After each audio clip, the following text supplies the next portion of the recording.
ನಿಲಯೋ ಪ್ರದಾಯ ಸತ್ಕಾರಣಾಯ ತಥಾಯ ನಮೋ ನಮಸ್ತೆ.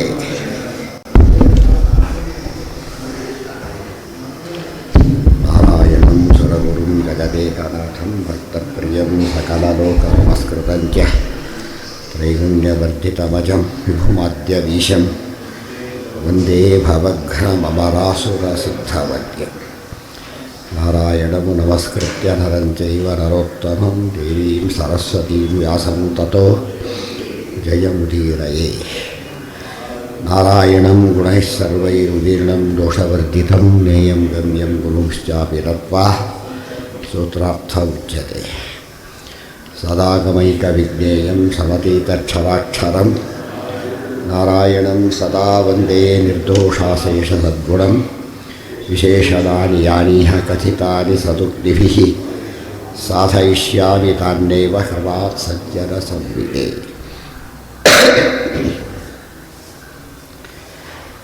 ಯಾವುದಾಯ್ತೀಗ? ಸ್ವಪ್ನೇಪಿ ಭ್ರಾಂತಿಕಲ್ಪಿತತ್ವೇ ಚ ಜಗತಃ ಸತ್ಯಂ ಜಗದ್ವಯಮಪೇಕ್ಷಿತಂ. ನಿನ್ನಾಯ್ತದೆ ಒಂದು ಭ್ರಾಂತಿಯನ್ನು, ಒಂದು ಜಗತ್ತನ್ನು ನಾವು ಭ್ರಾಂತಿ ಅಂತ ಕರೆಯೋದಾದರೆ ಎರಡು ಸತ್ಯ ಜಗತ್ತು ಒಪ್ಪಬೇಕಾಗುತ್ತೆ. ನಹಿ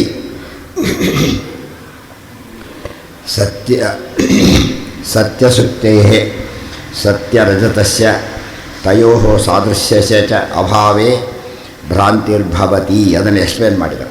ನಹಿ ಸತ್ಯಸುಕ್ತೇಃ ಸತ್ಯರಜತಸ್ಯ ತಯೋಃ ಸಾದೃಶ್ಯಸ್ಯ ಚ ಅಭಾವೇ ಭ್ರಾಂತಿರ್ಭವತಿ. ಅಷ್ಟಾಯ್ತು. ಆಮೇಲೆ ಸ್ವಪ್ನೇಪಿ ವಾಸನಾರೂಪಂ ಸತ್ಯಮೇವ ಜಗತ್ ಮನಸ್ಸಿ ಸ್ಥಿತಂ ಬಹಿಷ್ಠತ್ವೇನ ದೃಶ್ಯತೆ. ಸ್ವಪ್ನದಲ್ಲೂ ಕೂಡ ವಾಸನಾರೂಪವಾದಂಥ ಸತ್ಯವೇ ಆದಂಥ ಜಗತ್ತು ಮನಸ್ಸಿನಲ್ಲಿ ಇದ್ದು ಇದೆ, ಬಹಿಷ್ಠತ್ವೇನ ದೃಶ್ಯತೆ. ಸೊ ಭ್ರಾಂತಿಯಲ್ಲಿ ಪೂರ್ತಿ ಸುಳ್ಳು. ಈ ಸ್ವಪ್ನದಲ್ಲಿ ಸುಳ್ಳಲ್ಲ, ಅದು ವಸ್ತು ಮೆಟೀರಿಯಲ್ ಬೇರೆ ಹೊರತು ವಸ್ತು ಇರೋದು ಹೌದು. ಇದು ವಸ್ತುವೇ ಇಲ್ಲ, ಇದು ಶಕ್ತಿ ಇರೋದೇ ಶಕ್ತಿ ತಿಳ್ಕೊಂಡಿದ್ದು ಬೇರೆ. ಅಲ್ಲಿ ಹಾಗಲ್ಲ. ಸ್ವಪ್ನದಲ್ಲಿ ಗಜಾದಿ ದರ್ಶನಂಸೆ ಸತ್ಯಮೇವ. ಆನೆ ಕಂಡ್ರೆ ಆನೆನೇ, ಏನು ಬೇರೆ ಏನಲ್ಲ. ಆನೆ ಫೋಟೋ ಆನೆ ಅಲ್ಲ, ಅದು ಆನೆ ಫೋಟೋ ಸುಳ್ಳ ಅಲ್ಲ. ಅರ್ಥ ಆಯ್ತಾ?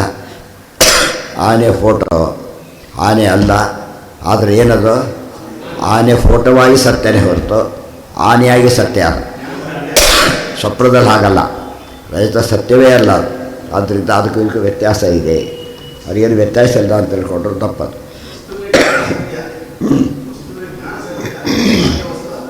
ಯಾವುದು? ಹಾಂ, ಅಲ್ಲ. ಜ್ಞಾನ ಸತ್ಯ ಅಂದರೆ ಸ್ವಪ್ನದಲ್ಲಿ ಒಂದು ವಸ್ತು ಕಾಣಿಸ್ತು, ಹೆಡಿಸೋ ಫೋಟೋ ಬಿಟ್ಬಿಡಿ. ಅದನ್ನು ಫೋಟೋ ಇರೋ ಅಪ್ಪನೇ ಅಂತ ತೋರಿಸುವ, ಅಪ್ಪನೇ ಅಂತಲೇ ತೋರಿಸ್ತಾನೆ, ಮಗನೇ ಅಂತಲೇ ತೋರಿಸ್ತಾನೆ. ಆದರೆ ಏನದು ಫೋಟೋ ಹೊರ್ತಿದ್ದಾನೆ, ಫೋಟೋ ಆಗಿ ಸತ್ಯ ಅದು. ಆದರೆ ಇಲ್ಲೇನಿದು ಆನೆ, ಸ್ವಪ್ನದಲ್ಲಿ ಆನೆ, ಸ್ವಪ್ನವೂ ಸತ್ಯ, ಆನೆಯೂ ಸತ್ಯ. ಯಾವ ಆನೆ ಅಲ್ಲ ಅದು? ಹೊರಗಿನ ಆನೆ ಅಲ್ಲ ಅಷ್ಟೇ. ಅರ್ಥ ಆಯ್ತಾ? ಇಲ್ಲಿ ಹಾಗಲ್ಲ. ಶುದ್ಧ ರಜತ ಅಂತ ತಿಳ್ಕೊಂಡಾಗಲ್ಲ. ಏನದು ರಜತ? ಏನೂ ಇಲ್ಲ ಅಲ್ಲಿ. ರಜತ ಚಿತ್ರ ನೋಡಿದ್ರೆ ಅದು ಬೇರೆ. ರಜತ ಚಿತ್ರ ನೋಡ್ತಾನೆ, ರಜತ ಅಂತ ತಿಳ್ಕೊಳ್ತಾನೆ. ಗೊತ್ತಾಯ್ತಾ? ರಜತ ಶುಕ್ತಿನೂ ರಜತ ಅಂತ ತಿಳ್ಕೊತಾರೆ. ಎಷ್ಟು ವ್ಯತ್ಯಾಸ ಇದೆ ಗೊತ್ತಾಯ್ತಾ? ರಜತ ಚಿತ್ರ ಸುಳ್ಳಲ್ಲ, ರಜತ ಚಿತ್ರ ಸತ್ಯನೇ. ಇದು ಶುಕ್ತಿ ಏನದು? ಶುಕ್ತಿ ರಜತ ಇಲ್ಲವೇ ಇಲ್ಲ. ಡಿಫ್ರೆನ್ಸ್ ಗೊತ್ತಾಯ್ತಾ? ಆದರೆ ಇದಕ್ಕೂ ಕೂಡ ಏನು ಬೇಕು ನಮಗೆ? ವಾಸನ ಬೇಕು. ಅದಕ್ಕೇನು ಬೇಕು? ಎರಡು ಸತ್ಯವಾದಂತಹ ಒಂದು ನಿಜವಾದ ಶುಕ್ತಿನೂ ಇರಬೇಕು, ಅದು ಜಾಗ ಇರಬೇಕಲ್ಲಿ. ಜೊತೆಗೆ ರಜತ ಇರಲೇಬೇಕು, ಒಂದು ಕಡೆಗೆ ಜ್ಞಾನ ಇರಬೇಕು. ಸ್ವಪ್ನದಲ್ಲಿ ಏನಿರಬೇಕು? ವಾಸನ ಇರಬೇಕು. ವಾಸನ ಇಲ್ಲದವರು ವಾಸನ ಅಂದರೆ ಸಂಸ್ಕಾರ ಇದ್ದರೆ ಮಾತ್ರ ಸಾಧ್ಯ. ಇಷ್ಟೆಲ್ಲ ವ್ಯತ್ಯಾಸಗಳು ಅಂದರೆ ಅವೆರಡೂ ಕೂಡ ಒಂದು ಕಡೆ ಸಾಮ್ಯ ಇದೆ, ಒಂದು ಕಡೆ ವೈಷಮ್ಯ ಇದೆ. ಅವ್ರೇನು ಮಾಡ್ತಾರೆ? ಎರಡು ಈಕ್ವಲ್ ಅಂತ ಹೇಳ್ತಾರೆ. ತಪ್ಪದು.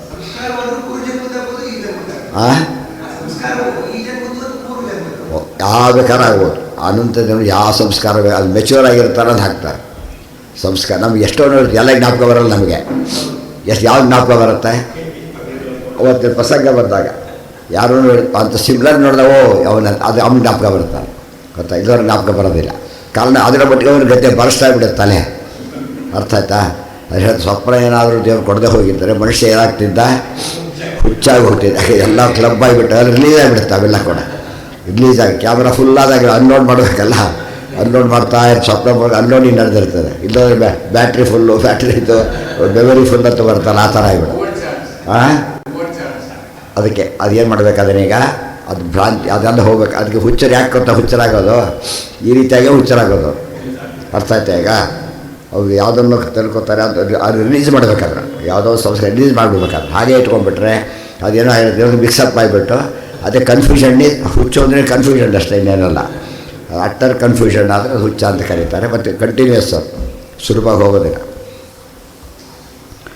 ನೆಕ್ಸ್ಟ್ ಈಗ ಹಾಗಿದ್ದರೆ ಇನ್ನೊಂದಿದೆ, ದೇಹಾತ್ಮನೋರಪಿ ಏಕದೇಶಸ್ತತ್ವಾದಿ ಸಾದೃಶ್ಯಮಸ್ತೇವ. ಇದು ದೇಹಾತ್ಮ ಭ್ರಮ. ಇದು ಆಚಾರ್ಯ ವಾಕ್ಯ ಅರ್ಥ ಹಿಂದಿನೆಲ್ಲ ಗೊತ್ತಿರಬೇಕು, ಹಿಂದೆ ಮುಂದೆ ಅರ್ಥ ಮಾಡ್ಕೋಬೇಕು. ಒಂದೊಂದು ಪ್ರಶ್ನೆಗೂ ಅದನ್ನೆಲ್ಲ ಟೀಕಾರೆ ಎಕ್ಸ್ಪ್ಲೇನ್ ಮಾಡ್ತಾರೆ ಪೂರ್ತಿಯಾಗಿ. ಆಮೇಲೆ ಆಚಾರ್ಯ ಮಾತಾಡ್ತಾರೆ, ಇದಕ್ಕೆ ಈಗ ಅರ್ಥ ಆಗುತ್ತೆ ಅಂತೇಳಿ. ಆಚಾರ ಸ್ಟೈಲ್ ಯಾವುದದು, ಭಾಷ್ಯಕಾರರ ಶೈಲಿ. ಅದು ಉಳಿದೆಲ್ಲ ಮನಸ್ಸಲ್ಲಿ ಅಂತ ಹೇಳ್ತಾರೆ, ಅದನ್ನು ಏನು ಅಂತ ತಿಳಿಸ್ತಾರೆ. ಅದು ಟೀಕಾಕಾರ ಶೈಲಿ. ಇಲ್ಲದನ್ನು ಹೇಳೋದಲ್ಲ, ಇರೋದು ಸರಿಯಾಗಿ ತಿಳಿಸ್ಕೊಡೋದು ಅಷ್ಟೇ. ಟ್ರಾನ್ಸ್ಲೇಟ್ ಮಾಡೋದ್ರೆ ತಪ್ಪು ಮಾಡೋದು ಅಂತ ಅರ್ಥ ಅಲ್ಲ. ಅವ್ರು ಬರ್ತೀರಿ ಬರೋದಿಲ್ಲ ಅಂತ ಹೇಳೋದು ಅದು ಟ್ರಾನ್ಸ್ಲೇಷನ್ ಅಲ್ಲ. ಅವ್ರು ಆ ಭಾಷೆ ಇನ್ನೊಂದು ಭಾಷೆಯಲ್ಲಿ ಹೇಳೋದು ಅಷ್ಟೇ ಹೊರತು ವಿಷಯ ಏನಾಗೋದಿಲ್ಲ, ವಿಷಯ ಸೇಮ್ ಇರೋದು. ಸ್ವಪ್ನೇಪಿ ವಾಸನಾರೂಪಂ ಮಹಾ ಅಂತ ಹೇಳ್ತಾರೆ. ದೇಹಾತ್ಮ ಭ್ರಮೆ ಇದೆ. ನಾನು ಅಂತ ಹೇಳಬೇಕಾದ್ರೆ ನಮ್ಮ ದೇವರು ಸೇರಿಸ್ಕೊಂಡು ಹೇಳಿಬಿಡ್ತೇವೆ, ಭ್ರಮೆ ಇದೆ. ಜೊತೆಗೆ ಇನ್ನೇನಿದೆ, ಅಲ್ಲ ಅಂತಲೂ ಗೊತ್ತಿದೆ ನಮಗೆ. ನನ್ನ ದೇಹ ಅಂತ ಉಪಯೋಗಿಸ್ತೇವೆ. ನನ್ನ ದೇಹ ಅಂತ ಕರಿಬೇಕಾದ್ರೆ ದೇಹದ ನಾನು ಬೇರೆ ಎಷ್ಟೇ ಕೆಲಸತ್ತೆ. ನಾನು ಹೇಳ್ತೇನೆ ಜೊತೆ ತಟ್ಕೊಂಡು ನಾನು ಏನು ದೇಹ ಏನಾಗಿಬಿಡುತ್ತೆ, ಅದು ನಾನು ಆಗಿಬಿಡ್ತಾನೆ. ಇಲ್ಲಿ ಭ್ರಮೆ ಇದೆ, ಗೊತ್ತಾಯ್ತಾ? ನಾನು ಅಂತ ಎಲ್ಲರೂ ಹೇಳೋಕ್ಕಾದ್ರೆ ಭ್ರಮೆ. ನನ್ನ ದೇಹ ಅಂತ ಹೇಳ್ಬೇಕಾದ್ರೆ ನನ್ನ ದೇಹ ಸರಿ ಇಲ್ಲ, ಆರೋಗ್ಯ ಸರಿ ಇಲ್ಲ, ದೇಹ ಕೆಟ್ಟೋಗಿದೆ, ಮನಸ್ಸು ಸರಿ ಇದೆ, ಮನಸ್ಸು ಕೆಟ್ಟೋಗಿದೆ, ದೇಹ ಸರಿ ಇದೆ, ಇವೆಲ್ಲ ಹೇಳಬೇಕಾದ್ರೆ ನನ್ನ ಮನಸ್ಸು, ನನ್ನ ಮನೆ ಅಂತ ಹೇಳಿದಾಗ ನಾವು ಮನೆ ಒಂದೇನಾ? ನನ್ನ ಮನಸ್ಸು ನಾನು ಮನಸ್ಸು ಒಂದೇನೇ ಅಲ್ಲ. ನನ್ನ ದೇಹ ಅಂತ ಹೇಳಿದಾಗ ನಾನು ಮತ್ತು ದೇಹ ಬೇರೆ ಗೊತ್ತಿದೆ ಅವನಿಗೀಗ. ಕೆಲಸಕ್ಕೆ ಏನು ಮಾಡ್ತಾನೆ, ನಾನೇ ಅಂತಾನೆ. ಅದಕ್ಕೆ ಹೇಳ್ತಾರೆ ಇಲ್ಲೂ ಕೂಡ ಏನಿದೆ, ಏಕದೇಶಸ್ತತ್ವಾದಿ ಸಾದೃಶ್ಯವಸ್ತೇವ. ಕನ್ಫ್ಯೂಷನ್ ಯಾತಕ್ಕೆ ಬಂತು ಅಂದರೆ, ಒಂದೇ ದೇಹದಲ್ಲಿ ಜೀವ ಇದ್ದಾನೆ, ಅದು ಅಧಿಷ್ಠಾನ ಸಮ ಆದ್ದರಿಂದ ಭ್ರಾಂತಿ ಬಂದ್ಬಿಡುತ್ತೆ. ಹೇಗೆ ಅಂದರೆ, ಒಂದೇ ಹಾಲಲ್ಲಿ ನೀರು ಹಾಕಿದ್ದಾರೆ. ನಮಗೆ ಹಾಲು ಏನಂತ ಕಾಣುತ್ತೆ ಈಗ, ನೀರು ಹಾಲಂತೆ, ಹಾಲು ನೀರಂತೆ. ಅದು ಹಾಲು ಕಾಣುತ್ತೆ, ಆ್ಯಕ್ಚುಲಿ ಅದು ಹಾಲಲ್ಲ. ಅದು ಆವಾಗ ನೀವೇನೋ ಕಾಣಬೇಕು, ನೀರಾಗಿ ಕಾಣಬೇಕು, ಕಾಣೋದಿಲ್ಲ, ಹಾಲಾಗೆ ಕಾಣ್ಬಿಡೋದು. ನೀರು ನೀರಾಗೆ ಕಾಣಬೇಕು, ಹಾಲಾಗಿ ಕಾಣುತ್ತೆ, ಊಟ ಪಟ್ಟಾಗಿಬಿಡುತ್ತೆ. ಜಾತಕ್ಕೆ ಒಂದೇ ಕಡೆ ಇರೋದ್ರಿಂದ ಪಕ್ಕದಲ್ಲಿ ಟ್ರೈನ್ ಆಗೋದಿಲ್ಲ. ಅದು ಏಕದೇಶಸ್ತತ್ವಾದಿ ಸಾದೃಶ್ಯವಸ್ತೇವ. ಇದರಿಂದಾಗಿ ಭ್ರಾಂತಿ ಬಂತೆ ಹೊರತು ಭ್ರಾಂತಿಗೆ ಯಾವಾಗಲೂ ಏನಿರಬೇಕು, ಒಂದು ಅಧಿಷ್ಠಾನ ಇರಬೇಕು. ಏನು ಅಧಿಷ್ಠಾನ ಇದು? ಏಕದೇಶಸ್ತತ್ವ, ಒಂದೇ ಕಡೆ ಇರುವಿಕೆ. ದೇಹದ ಜೊತೆಗಿರುವಿಕೆಯಿಂದಾಗಿ ಏನು ಬಂತು, ಭ್ರಾಂತಿ ಬಂತು. ಅದೆಲ್ಲ ಅನಲೈಸ್ ಮಾಡ್ತಾ ಹೋಗ್ತೀವಿ, ಎಲ್ಲೆಲ್ಲಿ ಭ್ರಾಂತಿ ಅಂತ ಹೇಳ್ತಾನೆ. ಇದು ಯಾವುದೂ ಹೇಳೋದಕ್ಕೆ ಅಪ್ಲೈ ಆಗೋದಿಲ್ಲ. ಅದು ಅಂದಮೇಲೆ ಜಗತ್ತಲ್ಲಿ ಭ್ರಾಂತಿ ಅಂತ ಕರೀಲಿಕ್ಕೆ ಸಾಧ್ಯ ಇಲ್ಲ, ಗೊತ್ತಾಯ್ತಾ? ಜಗತ್ಸತ್ಯತ್ವ ಸಮರ್ಥನೆಗೆ ಒಳ್ಳೆ ಮಾತುಗಳವೆಲ್ಲ. ಇನ್ನೊಂದು ಕೇಸ್ ತೊಗೊಂಡ್ರೆ ಅಂಥದ್ದೇ ಈಗ.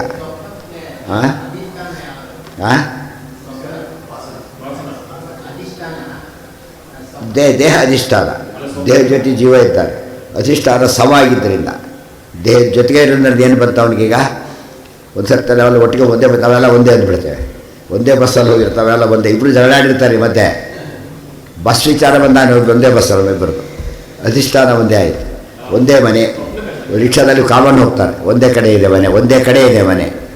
ಆ ರೀತಿಯಲ್ಲಿ ದೇಹ ಮತ್ತು ದೇಹ, ಇಂದ್ರಿಯಗಳು, ಜೀವ ಎಲ್ಲ ಒಟ್ಟಿಗೆ ಸೇರ್ಕೊಂಡ್ಬಿಟ್ಟಿವೆ. ಅದೇನಾಗುತ್ತೆ ಅದರಿಂದ, ನಾನೇ ದೇಹ ಅನ್ನೋ ಭ್ರಮೆ ಬರುತ್ತೆ ಕೆಲಸ. ಅದು ಯಾವಾಗಲೂ ಬರೋದಿಲ್ಲ, ಕೆಲವೊಮ್ಮೆ ಬರುತ್ತೆ. ಯಾತಕ್ಕೆ ಕಾರಣ ಅಂದರೆ ಏಕದೇಶಸ್ತತ್ವಾದಿ ಸಾದೃಶ್ಯವಸ್ಥೇವ. ಆದಿ ಶಬ್ದದಿಂದ ಏಕದೇಶಸ್ತ್ವ, ಏಕಕಾಲತ್ವ, ಗೊತ್ತಾಯ್ತಾ? ಮತ್ತು ಸಾದೃಶ್ಯ ಎಲ್ಲ ಸೇರ್ಕೊಂಡ್ಬಿಡ್ತವೆ. ಸೇರ್ಕೊಂಡಿದ್ದರಿಂದ ಏನಾಯಿತು, ಒಳಗಿರೋ ದೇಹ ಕೂಡ ಆ್ಯಕ್ಚುಲಿ ಏನಿರುತ್ತೆ ಅಂದರೆ, ಜೀವನ ದೇಹ ಇದೆ ಸಾಮಾನ್ಯವಾಗಿ ಕೋಯಿನ್ಸೈಡ್ ಆಗುತ್ತೆ. ವಿಶೇಷವಾದ ಪಾಪಾದಿಗಳಿಂದ ಬೇರೆ ಯೋನಿಯಲ್ಲಿ ಹುಟ್ಟದೆ ಹೋದರೆ, ಜಡಭರ್ತರಾಜ ಅಲ್ಲಿ ಹುಟ್ಟಿದ ಪ್ರಾರಬ್ಧಾದಿತ್ತು ಆಯ್ತದು. ಇಲ್ಲದೆ ಹೋದರೆ ಸಾಮಾನ್ಯ ದೇಹ ಹೇಗೆ ಬರ್ತಾ ಹೋಗುತ್ತೆ, ಹೇಗೆ ತಂದೆ ಮಗನ ಒಂದು ಹೋಲಿಕೆ ಇರುತ್ತೆ, ಆ ಥರ ನಮ್ಮ ಪ್ರತಿ ದೇಹಕ್ಕೂ ಏನಿರುತ್ತೆ ಒಂಥರ ಸಿಮಿಲಾರಿಟಿ ಇರುತ್ತೆ. ಸ್ವರೂಪ ದೇಹಕ್ಕೂ ಅದಕ್ಕೆ ಅಂಗಿ ಹಾಕ್ಕೊಂಡ್ರೆ, ಶರ್ಟ್ ಹಾಕ್ಕೊಂಡ್ಬಿಟ್ರೆ ದೇಹ ಚೇಂಜ್ ಆಗಿಬಿಡುತ್ತಾ? ಶರ್ಟ್ ಅಂತ ಸುಡಿಸ್ತಾರೆ, ಅವ್ನು ಸರಿಯಾಗಿ ಅವ್ನು ಮ್ಯಾಚ್ ಆಗ್ಬೋದು ಅಂತೇಳಿ ಕಲರ್ ಚೇಂಜ್ ಆಗಿರ್ಬೋದು, ಅದು ಸೈಜ್ ಮಾತ್ರ ಏನಾಗಿರುತ್ತದೋ ಒಂದೇ ಇರುತ್ತೆ. ಅದು ಏನೇ ಆದರೂ ಕೂಡ ಒಂದು ನೋಡಿದವರಿಗೆ ಇವನವರು ಒಂದೇ ಅನ್ನೋ ಭಾವನೆ ಬರುತ್ತೆ. ಎಷ್ಟೇ ಫ್ಯಾನ್ಸಿ ಡ್ರೆಸ್ ಹಾಕಿದ್ರು ಕೂಡ ಅವನಂತೂ ಗೊತ್ತಾಗ ಫ್ಯಾನ್ಸಿ ಡ್ರೆಸ್ ಉಪಯೋಗನೇ ಇಲ್ಲ. ಫ್ಯಾನ್ಸಿ ಡ್ರೆಸ್ ಹಾಕೋ ಉದ್ದೇಶ ಏನು? ಅವನು ಹಾಕಿದ್ದಾರೆ ಅಂತ ಗೊತ್ತಾಗಬೇಕು. ಬೇರೆ ಯಾರು ಬಂದುಬಿಟ್ರೆ ಅವನಿಗೆ ಯಾಕೆ ಪ್ರೈಸ್ ಕೊಡ್ತಾರೆ? ಅಟ್ಲೀಸ್ಟ್ ಜಡ್ಜಸ್ಗಳಿಗೆ ಗೊತ್ತಾಗಬೇಕು ಅವನೇ ಅಂತ ಹೇಳಿಬಿಟ್ಟು. ಅದೇನಿದೆ ಅಲ್ಲೀಗ ಒಂದು ಸಾಧನೆ ಎಷ್ಟೇ ಇವನೇನು ಹುಟ್ಟಿದ್ರು ಕೂಡ ನಾವು ಏನಿರುತ್ತೆ ಒಂದು ರೀತಿ ಒಂದು ಸಿಮಿಲಾರಿಟಿ ಇರುತ್ತೆ. ಏಕದೇಹ ಒಂದು ದೇಹ ಒಂದು ಜೀವ ಒಂದೇ ಆಗಿರೋದ್ರಿಂದ ಒಂದು ಸಿಮಿಲಾರಿಟಿ ಇರುತ್ತೆ. ಗೊತ್ತಾಯ್ತಾ? ಅದೇ ಎಲ್ಲ ದೇಹಗಳೂ ಇರ್ತಾರೆ. ತನು ಚತುಷ್ಟಯದೊಳಗೆ ಹೇಳಿದ್ದಾರೆ. ಯಾವುದು ಏನು ಸ್ವರೂಪದೇ ಅವನೇ ಅಧಿಷ್ಠಾನ. ಅವನೇ ದೇವರಿಗೆ ಅಧಿಷ್ಠಾನ ಯಾವುದು? ದೇವರೇ. ದೇವ್ರಿಗೆ ಅಧಿಷ್ಠಾನ ದೇವರು ಫೈನಲ್. ಮತ್ತೆ ದೇವರೇ ದ್ರವ್ಯಂ ಕರ್ಮಚ ಕಾಲಶ್ಚ ಸ್ವಭಾವೋ ಜೀವ ಏವಚ. ಅಲ್ಲ, ಕೊನೆ ದೇವರಿದ್ದಾನೆ. ಹಾಂ ಅರೆ ಜೀವನೇ ಅವನ ಸ್ವರೂಪದೇಹನೇ ಅಧಿಷ್ಠಾನ. ಸ್ವರೂಪದೇಹ ಅಧಿಷ್ಠಾನ. ಗೊತ್ತಾಯ್ತು? ಸ್ವರೂಪದೇಹಕ್ಕೆ ಅವನಿಗೂ ಭೇದ ಅಲ್ಲ ಅಲ್ಲ ಅಲ್ಲ ಪ್ರಾಣದೇವರೇ ದೇವರು. ದೇವರು ಎಂದಾಗಲೇಬೇಕು ಪ್ರತಿಯೊಂದು ಕೂಡ. ಫೈನಲ್ ಅಧಿಷ್ಠಾನ ದೇವರೇ. ಅರ್ಥ ಆಯ್ತಾ? ಅದೇ ರೀತಿ ಅಧಿಷ್ಠಾನಂ ಸದೃಶಂ ಬಂತಲ್ಲ ಅಲ್ಲಿ ಪಂಚೈತಾನೆ ಅಧಿಷ್ಠಾನಂ ತಥಾ ಕರ್ತ ಬಂದ ಎಲ್ಲರೂ ಮತ್ತೆ ದೇವರಿದ್ದ ಅಧಿಷ್ಠಾನ ದೇವರು ಎಲ್ಲದರಲ್ಲೂ ದೇವರಿದ್ದ. ಅದಕ್ಕೆ ದೈವಂಚೈವಾತ್ರ ಪಂಚಮ. ಒಳಗಿದ್ದು ಮಾಡಿಸ್ತಾನೆ, ಹೊರಗಿದ್ದು ಮಾಡಿಸ್ತಾನೆ, ಎಲ್ಲರೂ ಆಲ್ ಇನ್ ಆಲ್. ಅದಕ್ಕೆ ಪಂಚಮ ಅಂದರೆ ಅಲ್ಟಿಮೇಟ್ ಅಂತ ಅರ್ಥ. ಈಗ ಇನ್ನೊಂದು ಕೇಸಿದೆ. ಶಂಖ ಪೀತಃ ನಭೋ ನೀಲಂ. ಶಂಖ ಹಳದಿಯಾಗಿದೆ, ಒಂದು ಭ್ರಮೆ. ಆಕಾಶ ನೀಲ, ಭ್ರಮೆ ಅದು. ಯಾಕೆ? ಆಕಾಶ ಏನದು? ಕಲರ್ಲೆಸ್. ಅದು ಕಲರ್ಲೆಸ್. ಯಾಕೆ? ಅಪ್ರಾಕೃತ. ಅದು ಆ್ಯಕ್ಚುಲಿ ಅವ್ಯಾಕೃತ ಆಕಾಶ ಅಪ್ರಾಕೃತ. ಅದು ಬಣ್ಣ ಗಿಣ್ಣ ಇಲ್ಲ. ನಾವೇನು ಮಾಡ್ತೇವೆ? ಆಕಾಶದ ನೀಲಿ ಬಣ್ಣ ಅಂತ ಕರೀತೇವೆ. ಆ್ಯಕ್ಚುಲಿ ಭ್ರಮೆ ಅದು. ಸೈಂಟಿಫಿಕಲಿಯೂ ಭ್ರಮೆ, ಶಾಸ್ತ್ರದ ಪ್ರಕಾರವೂ ಭ್ರಮೆ. ಅರ್ಥ ಆಯ್ತಾ? ನೀಲ ಕಾಣ್ತಕ್ಕ ನೀಲಿ ಅನ್ನೋದು ಆಕಾಶದ ಗುಣ ಅಲ್ಲ. ಅದು ಹೇಗೆ ಸೂರ್ಯ ಬೆಳಗ್ಗೆ ಕೆಂಪು ಕಾಣಿಸ್ತಾನೆ, ಕೆಂಪಿಗಿಲ್ಲ ಸೂರ್ಯ ಹೇಗಿದ್ದಾನೆ? ಮಧ್ಯಾಹ್ನ ಸೂರ್ಯ ಇದ್ದಾಗಲೇ ಹುಟ್ಟೋ ಸೂರ್ಯನೇ ಇರೋದು. ನಮಗೆ ಅಟ್ಮಾಸ್ಫಿಯರಿಗೆಲ್ಲ ಏನು ಚೇಂಜಸ್ ಏನಾಗ್ಬಿಟ್ಟು ಮಿಕ್ಸ್ ಆಗಿಬಿಟ್ಟು ರೆಡ್ ಕಾಣಿಸ್ತಾನಷ್ಟೆ. ಮುಳುಗಬೇಕಾದ್ರೂ ಹಾಗೇನೆ. ಗ್ರಹಣ ಇದ್ದಾಗಲೂ ಸೂರ್ಯನಿಗೆ ಏನೂ ಆಗಿಲ್ಲ, ನಮಗೆ ಅಡ್ಡ ಆಗಿದೆ ಹೊರತು ಸೂರ್ಯನಿಗೆ ಏನೂ ಆಗೇ ಇಲ್ಲ. ಅದರಿಂದ ಡಿಫ್ರೆನ್ಸ್ ಗೊತ್ತಾಯ್ತಾ? ದೇರ್ಫೋರ್ ಶಂಖ ಪೀತಃ ನಭೋ ನೀಲಂ. ಇದಕ್ಕೇನು ಹೇಳ್ತೀರಿ ಅಂತ ಕೇಳಿದ. ಶಂಖ ಹಳದಿ ಅಂತಿದೆ. ಈಗ ಶಂಖ ಹಳದಿ ಎಷ್ಟು ಕೇಸ್ ನೋಡ್ತಾರೆ ಅವನ್ನೆಲ್ಲ. ಶಂಖ ಹಳದಿ ಇದೇ ಭ್ರಮೆ ಹೌದಲ್ಲ ಇದು? ಶಂಖ ಹೇಗಿದೆ? ಬೆಳಿ. ಅದು ಕಾಣಿಸ್ತಿರೋದು ಏನಂತ? ಪೀತ ಅಂತ ಕಾಣಿಸ್ತಾ ಇದೆ. ಇದು ಯಾವ ಕೇಸು ಅಂತ ಹೇಳ್ತಾರೆ. ಆ್ಯಕ್ಚುಲಿ ಅರ್ಥವಾಗಿ ಅವನೇ ಹೇಳಬೇಕೀಗ. ಆಚಾರ್ಯ ಹೇಳ್ತಾರೆ ನಮೋ ಇತ್ಯಾದಿಶ್ವಪಿ ಪೀತಾದಯೋ ಅನ್ಯತ್ರ ವಿದ್ಯಂತೆ ಏವಾ. ಅದು ಪೀತ ಬಣ್ಣ ನೋಡಿದಾನೆ ಬೇರೆ ಕಡೆಗೆ. ಅವ್ರು ಹಳದಿ ಬಣ್ಣ ನೋಡಿಲ್ಲ ಅವನು. ಹಳದಿ ಮಡಿಯಾರು ನೋಡಿರ್ತಾನಲ್ಲ, ಅವು ಕಾವಲು ಹಳದಿ ನೋಡಿರ್ತಾರೆ, ಎಷ್ಟೋ ಹಳದಿ ಪದಾರ್ಥ ನೋಡಿರ್ತಾರೆ. ಈ ಶಂಖ ಬೆಳಗಿದೆ, ಆ ಹಳದಿ ದೋಷ ಇಲ್ಲಿದೆ. ಅದರಿಂದಾಗಿ ಏನು ಕಾಣಿಸುತ್ತದೋ? ಶಂಖವೇ ಹಳದಿ. ಅದಕ್ಕೆ ಕಾರಣವಾದ ಕಣ್ಣಲ್ಲಿದೆ. ದೋಷ ಇರೋದು ಇಲ್ಲಿ, ನೋಡಿರೋ ನಿಜ. ಹಳದಿ ಬಣ್ಣನೇ ನೋಡಿದ್ರೆ ಹೋಗಿದ್ರೆ ಏನಾಗ್ತಿದ್ದಿಲ್ಲ, ಅವನಿಗೆ ಗೊತ್ತಾಗ್ತಿರಲಿಲ್ಲ. ಅದು ಎಷ್ಟು ಅನಾಲಿಸಿಸ್ ಅಂದರೆ ಯಾವುದೇ ಭ್ರಮೆಗೂ ಕೂಡ ಒಂದು ಬೆರಡು ಬೇಕೇ ಬೇಕು ಒಟ್ಟಿನ ಮೇಲೆ. ಶಂಖ ಅಧಿಷ್ಠಾನ. ಇನ್ನೊಂದಕ್ಕೆ ಹಳದಿ ನೋಡಿರೋದು ಅನ್ನೋದು ಸದೃಶ್ಯ, ಕಣ್ಣು ಹಾಕಿ ಕಾಣಿಸುತ್ತಷ್ಟೆ. ಕೆಲವೊಮ್ಮೆ ಹೊರಗೆ ಕಾಣುವುದು ಅಲ್ಲೇ ಕಾಣಿಸ್ಬೋದು, ಅದು ಬೇರೆ ಬೇರೆ. ಈ ರೀತಿ ಭ್ರಮೆನೇ. ಶುಕ್ತಿ ಏನು ಕಾಣಿಸುತ್ತೆ ಅದೇ ರಹಿತವಾಗಿ ಕಾಣಿಸುತ್ತೆ. ಶುಕ್ತಿ ಅದೇ ರಹಿತವಾಗಿ ಕಾಣಿಸುತ್ತೆ. ಸ್ವಪ್ನದಲ್ಲಿ ಹಾಗಲ್ಲ, ವಾಸನಾ ವಸ್ತುವಾಗಿ ಕಾಣಿಸುತ್ತೆ. ಇದರಲ್ಲಿ ಇನ್ನೊಂದು ದೇಹಾತ್ಮ ಭ್ರಮೆ ಅಂತ ಒಂದು ಕಡೆ ಇರೋದ್ರಿಂದ ಭ್ರಮೆ ಬರುತ್ತೆ. ಇಲ್ಲೇನಾಯಿತು, ಬೇರೆ ಕಡೆ ನೋಡಿರೋ ಹಳದಿನ ಇಲ್ಲಿ ನೋಡ್ತಾನೆ. ಅದಕ್ಕೆ ಕಾರಣ ದೋಷ. ದೋಷ ಎಲ್ಲಿದೆ? ಕಣ್ಣಿನ ದೋಷ ಯಾತಕ್ಕೆ ಬಂತು? ಲಿವರಿಂದ ಶುರುವಾಯಿತು. ಇಲ್ಲಿ ದೋಷ ಇಲ್ಲಿ ಬಂದು ಇಲ್ಲಿಂದ ಕಾಣಿಸುತ್ತೆ. ಗೊತ್ತಾಯ್ತಾ? ಎಲ್ಲಿ ಸೆಟ್ರೇಟ್ ಮಾಡಿ ಕಡ್ಡಿ ಬಣ್ಣ ಹೊಡೆದ ಕೊಡಬಾರ್ದು. ಏನು ಮಾಡಬೇಕೀಗ? ಇದು ಸ್ವಲ್ಪ ಹೋಗಿಬಿಡುತ್ತೆ ಅಷ್ಟೇ, ಇಮಿಡಿಯೇಟಾಗಿ ಹೋಗಿಬಿಡುತ್ತೆ. ಇವೆಲ್ಲ ಎಷ್ಟು ಭ್ರಮೆಗಳು, ಎಷ್ಟು ವೆರೈಟಿ ಇದೆ. ಇದೆಲ್ಲ ಓದಿದರೆ ಮೊದಲೇ ಹೇಳ್ತಾರೆ, ಶಾಸ್ತ್ರ ಓದೋದ್ರಿಂದ ಎರಡು ಪ್ರಯೋಜನ. ಒಂದು ಅಧ್ಯಾತ್ಮದ ಗೊತ್ತಾಗೋದು, ಒಂದು ದಾರಿ. ಇನ್ನೊಂದು ಲೌಕಿಕದಲ್ಲಿ ಕ್ಲಾರಿಟಿ ಬರುತ್ತೆ. ನಾವು ಏನು ಕೆಲಸ ಮಾಡ್ತೀವಿ ಪ್ರತಿಯೊಂದರಲ್ಲೂ ಏನಿರುತ್ತೆ, ಒಂದು ಶಾಸ್ತ್ರ ಓದೋರು ಮಾಡಿದಾಗ ಅದಕ್ಕೊಂದು ಒಂದು ಕ್ಲಾರಿಟಿ, ಒಂದು ಸ್ಪೆಷಾಲಿಟಿ ಇದ್ದೇ ಇರುತ್ತೆ. ಅರ್ಥ ಆಯ್ತಾ? ಅದು ಆರ್ಟಿಸ್ಟ್ ಬರೆದಾಗ ಆರ್ಟಿಸ್ಟ್ ಅಂತ ಏನೇ ಬರೆದ್ರು ಒಂಥರ ಆರ್ಟ್ ಕಾಣಿಸುತ್ತದೆ. ಗೊತ್ತಾ? ಯಾವ ಆರ್ಟ್ ಪುತ್ರ ಬರೋಲ್ಲ, ಅವನು ಪ್ರತಿಯೊಂದರಲ್ಲೂ ಕಲೆಗಾರಿಕೆ ಕಾಣ್ತಾನೆ. ಸರಿಯಾದ ಆರ್ಟಿಸ್ಟ್ ಆದರೆ ಅದೇ ರೀತಿ ಅಧ್ಯಾತ್ಮವಾದಿಗಳು ಹೇಗಿರಬೇಕು ಅಂತ ಕೇಳಿದರೆ ಅವ್ರು ಪರ್ಫೆಕ್ಷನ್ ಎಲ್ಲದರಲ್ಲೂ ಇರುತ್ತೆ. ಕಾಮನ್, ದೇವರು ಕಾಮನ್. ಏನೇನು ಅವ್ನು ದೇವ್ರನ್ನ ಬಿಟ್ಟು ಅವ್ರು ನೋಡ್ತಾರೆ. ನಾವೇನು ಮಾಡ್ತೇವೆ? ಅಧ್ಯಾತ್ಮ ಗೊತ್ತಿದ್ದರೆ ದೇವರ ಸಮೇತ ನೋಡ್ತಾರೆ. ಇದು ಭಾರಿ ದೊಡ್ಡದು. ಸೊ ಅದು ಬಿಟ್ಟು ಅದ್ರ ಪಾಡಿಗಿದ್ದು ಇದ್ರ ಪಾಡಿಗಿದ್ದು ಅಂತ ಏನರ್ಥ ಅದಕ್ಕೆ ಉಪಯೋಗ ಇಲ್ಲ. ಅವ್ರಿಗೆ ಜ್ಞಾನ ಉಪಯೋಗ ಅಪ್ಲೈ ಮಾಡ್ಕೊತಾ ಇಲ್ಲ ಅಂತ ಅರ್ಥ. ಅದು ಎರಡು ಸಪ್ರೇಟ್ ಆಗಿಬಿಡ್ತಾರೆ. ಅಲ್ರಿ ಪ್ರಾಮಾಣಿಕ ಇರೋ ಹೇಳಿದ್ದೌದು, ನಾನಿಲ್ಲ, ಲಿಂಕ್ ಆಗಲಿಲ್ಲ ಅವನಿಗೀಗ. ಪ್ರಾಮಾಣಿಕತೆ ಬೇಕು ಅಂತ ಲೆಕ್ಚರಿಗೆ ಬೇಕೇ ಬೇಕದು ಅವನಿಗೆ, ಆದರೆ ಅನುಷ್ಠಾನಕ್ಕಿಲ್ಲ. ಗೊತ್ತಾಯ್ತಾ? ಹೋಯ್ತು ತಿಳಿತಾ? ಹಾಗಿರಬಾರ್ದು. ಊಟ ಮಾಡಿದ್ದಾರೆ ಜ್ಞಾನ ಬಂತು, ಊಟ ಮಾಡಿರೋದು ಹೌದು, ಅವಾಗ ಏನಾಯಿತು? ಅನುಭವಕ್ಕೆ ಬಂತು, ಕರೆಕ್ಟ್ ಆಯಿತು. ಇಲ್ಲದೆ ಹೋದರೆ ಹೇಳೋದು ಹೀಗೆ ಮಾಡೋದೊಂದು ಹೇಳೋದೊಂದು ಆಗಿದ್ದಕ್ಕೇ ಕೋಯಿನ್ಸೈಡ್ ಆಗದೆ ಹೋದಾಗ ಅದು ಪಾಂಡಿತ್ಯ ಬೇರೆ ಆಯಿತು, ಇದು ಬೇರೆ ಆಯಿತು. ಅದು ಕೋಯಿನ್ಸೈಡ್ ಆಗಿಬಿಟ್ರೆ ಪಾಂಡಿತ್ಯ ಕೊಟ್ಟು ಜ್ಞಾನ, ಜ್ಞಾನ ಕೊಟ್ಟು ಭಕ್ತಿ ಎಲ್ಲ ಒಂದೇ ಆಗಿಬಿಡುತ್ತೆ. ನಭ ಆಕಾಶ ಅಂತ, ಹೌದು, ಮುಖ್ಯವಾಗಿ ಹೆಸರು ಅದಕ್ಕೆ. ಇದು ಭೂತಾಕಾಶ, ಭೂತಾಕಾಶಕ್ಕೆ ಕರೀತಾರೆ ಭೂತನಭ. ಅದು ಅವ್ಯಾಕೃತ ನಭ. ಹೌದು, ಭೂತಾಕಾಶ ಬೇರೆ, ಅವ್ಯಾಕೃತ ಆಕಾಶ ಬೇರೆ. ಡಿಫ್ರೆನ್ಷಿಯೇಟ್ ಮಾಡೋದು ಹೇಗೆ? ಈ ಹೊಟ್ಟೆಯಲ್ಲಿ ದೇಹ ಇದೆ, ಪಂಚಭೌತಿಕ ದೇಹ, ಇದರಲ್ಲಿ ಗ್ಯಾಪ್ ಇದೆ. ಎಲ್ಲಿ ಹೊಟ್ಟೆಯಲ್ಲಿ ಗ್ಯಾಪ್ ಇದೆ, ಎಲ್ಲರೂ ಏನಾಗ್ತಿದ್ದಿಲ್ಲ. ಆಕಾಶ ಅಂದ್ರೇನು? ಸ್ಪೇಸ್ ಅಂತ. ಇಲ್ಲಿ ಸ್ಪೇಸ್ ಇದೆ, ಇಲ್ಲಿ ಊಟ ಇಟ್ಟು ಮಾಡೋಕ್ಕೆ ಆಗ್ತಿರಲಿಲ್ಲ. ಆದ್ದರಿಂದ ಏನದು? ಭೂತಾಕಾಶ. ಭೂತಾಕಾಶ ನಮ್ಮ ಕಣ್ಣಿಗೆ ಕಾಣೋದು ಆ್ಯಕ್ಚುಲಿ ಭೂತಾಕಾಶದ ನೆಲ. ಅವ್ಯಾಕೃತ ಆಕಾಶ ನಮಗೆ ಗೊತ್ತಾಗೋದು ಕಣ್ಣು ಮುಚ್ಚಿ. ಇದು ನೀಲಿ ಕಾಣೋದು, ಕಣ್ಣು ತೆಗೆದಾಗ ಕಣ್ಣು ಮುಚ್ಚಿ ನೀಲಿ ಕಾಣಿಸೋಲ್ಲ. ಆದರೆ ಆಕಾಶದ ಜ್ಞಾನ, ಅವ್ಯಾಕೃತ ಆಕಾಶದ ಜ್ಞಾನ ಕುರುಡನಿಗೂ ಇದೆ. ಕುರುಡನಿಗೆ ಈಗ ಹೋಗ್ತದೆ ನೇರ ಜ್ಞಾನ ಇದೆ ಅವನಿಗೆ, ಎಲ್ಲರೂ ಗೊತ್ತಾಗ್ತಿರಲಿಲ್ಲ. ಅದು ಯಾಕೆ? ಸಾಕ್ಷಿಯಿಂದ ಬರೋದು. ಆದರೆ ಸಾಕ್ಷಿ ಜ್ಞಾನದಿಂದ ಬರೋದು ಅವ್ಯಾಕೃತ ಆಕಾಶ. ಈ ಕಣ್ಣಿಗೆ ಕಾಣೋದೆಲ್ಲ ಭೂತಾಕಾಶ. ಗೊತ್ತಾಯ್ತು? ಅದರಲ್ಲೂ ಕೂಡ ದೋಷಗಳು ಅನೇಕ. ಇದಂತೂ ಎಲ್ಲರಿಗೂ ಗೊತ್ತಿರೋ, ಸೂರ್ಯನಲ್ಲಿ ಏನು ಚೆಂದಿಲ್ಲ ಅಂತ ಎಲ್ಲರೂ ಒಪ್ಕೊಂಡ್ಬಿಟ್ಟಿದ್ದಾರೆ. ನಾವು ಒಪ್ಪಿದ್ರೆ ಸೈನ್ಸಿಗೆ ಒಪ್ಕೊಂಡ್ಬಿಟ್ಟಿದ್ದಾರೆ. ಆದರೆ ಕೆಂಪು ಕಾಣೋದೆಲ್ಲ ಅದು ಎಲ್ಲರೂ ಒಪ್ಕೊಂಡಿದ್ದಾರೆ. ಮತ್ತು ಕೆಂಪು ಕಾಣೋದಕ್ಕೆ ಸೈನ್ಸ್ ಬುಕ್ ಓದಿ ಅದಕ್ಕೆ ಕಾರಣ ಏನದು? ದೃಷ್ಟಿ ದೋಷ, ಅದೆಲ್ಲ ಸೇರ್ಕೊಂಡ್ಬಿಡುತ್ತೆ. ಅಟ್ಮಾಸ್ಫಿಯರಿಕ್ ಇವೆಲ್ಲ ಸೇರಿಬಿಟ್ಟು ಹಾಕಿ ಕಾಣಿಸುತ್ತೆ. ಅಷ್ಟೇ ಹೊರತು ಬರೀ ಇದಲ್ಲ. ಇಲ್ಲಿ ಬಂದಾಗ ಯಾತಕ್ಕೆ ಅವೆಲ್ಲ ಇಲ್ಲ ಈಗ ಇರೋ, ಯಾಕೆ ದೂರ ಆಗಿಬಿಡ್ತದೆ ಇದೆಲ್ಲ, ಎಫೆಕ್ಟ್ ಕಾಣೋದಿಲ್ಲ. ಅವಾಗ ಇದೇ ರೀತಿ ಯಾವಾಗಲೂ ಸೂರ್ಯ ಇರೋದು. ಅಷ್ಟೇ ಇರೋ ಸೂರ್ಯ ಕೂಡ ಬೆಳಗ್ಗೆ ಕೊಡೋದು ಎಷ್ಟೊತ್ತು? ಅಷ್ಟೇ ಡಿಗ್ರಿ ಇರ್ತಾರೆ. ನಾವು ಬೆಳಿಗ್ಗೆ ಏನು ಕಾಣಿಸ್ತಾನೆ ನೋಡಿ, ಕೂಲ ಕಟ್ಟ ಕಾಣಿಸ್ತಾನೆ. ಕಾರಣ ಏನಂದರೆ ಇದ್ರಲ್ಲಿ ಬರೋದ್ರಿಂದ ಅದೇನಾಗುತ್ತೆ, ಈ ಕ್ರಾಸಲ್ಲಿ ಬರೋದ್ರಿಂದ ಇನ್ನೂ ಶೀತ ಬರಲ್ಲ, ತಕ್ಷಣ ಶೀತ ಆಗಿರೋದಿಲ್ಲ. ಮತ್ತು ಬರ್ತಾ ಬರ್ತಾ ಇದು ರೇಡಿಯೇಷನ್ನು ಶುರುವಾಗಿರುತ್ತೆ. ಆಗಲೇ ಭೂಮಿಕ ಆ ರೇಡಿಯೇಷನ್ ಎಲ್ಲ ಸೇರೋದು, ಬೆಳಿಗ್ಗೆ ಅದನ್ನು ಇರೋದಿಲ್ಲ. ಈ ಕಾರಣದಿಂದ ಅನೇಕ ಚೇಂಜಸ್ ಆಗುತ್ತೆ. ಒಂದೇ ಕಾರಣ ಅಲ್ಲ, ಬಟ್ ಅನೇಕ ಕಾರಣಗಳಿರುತ್ತೆ. ಆದರೆ ಅದು ವಸ್ತು ಅದಾಗಿರೋದು ಮಾತ್ರ ಅದೊಂದೇ ಕಾರಣ. ಅವ್ಯಾಕೃತ ಆಕಾಶ ಕಲರ್ಲೆಸ್ ಆಗಿರೋ ಕಾರಣ, ಅವ್ಯಾಕೃತ ಆಕಾಶ ಆಗಿರೋದೇ ಕಾರಣ. ಹಾಲು ಬೆಳಗಿರೋದಕ್ಕೆ ಹಾಲಾಗಿರೋದೇ ಕಾರಣ. ಹಳದಿ ಕಾಣೋದಕ್ಕೆ ಶುರುವಾಯ್ತು. ಮತ್ತು ಶಂಕಃಪೀತಃ ಅದೇ ರೀತಿಯೇ ಹಾಲು ಕೂಡ ಏನೋ ಕ್ಷೀರ, ಅದು ಕೂಡ ಹೇಗೆ ಕಾಣಿಸುತ್ತೆ ಕಾಮಾಲಿರೋದವನಿಗೆ? ಮತ್ತು ಎಲ್ಲ ಅವ್ನು ಕಾಣೋದೇ ಎಲ್ಲ. ಯಾತಕ್ಕೆ ಎಕ್ಸಾಂಪಲ್ ಕೊಟ್ಟಿರೋದನ್ನ ಅಂದರೆ ಕ್ಲಾರಿಟಿ ಜಾಸ್ತಿ ಇದೆ. ಬೇರೆ ಕಡೆ ಅವನು ಹಳದಿ ನೋಡಿದ್ರು ಹಳದಿ ಕಾಣಿಸುತ್ತೆ. ಮತ್ತು ಅದು ಒಂದು ಕರೆಕ್ಟ್ ಅಂತ ಹೇಳಬಾರ್ದು. ಯಾಕೆ? ಅದು ಒಂದು ಕರೆಕ್ಟ್ ಆ್ಯಕ್ಚುಲಿ ಅದೇ ಹಾಗೆ ಅದು ಕಾಣಿಸೋದು, ಅದು ಮೋಸ ಮಾಡೋದು ಹಾಗೆ. ಆ ದೃಷ್ಟಿಯಲ್ಲಿ ಅದೆಲ್ಲ ಅನಲೈಸ್ ಮಾಡಿದರು.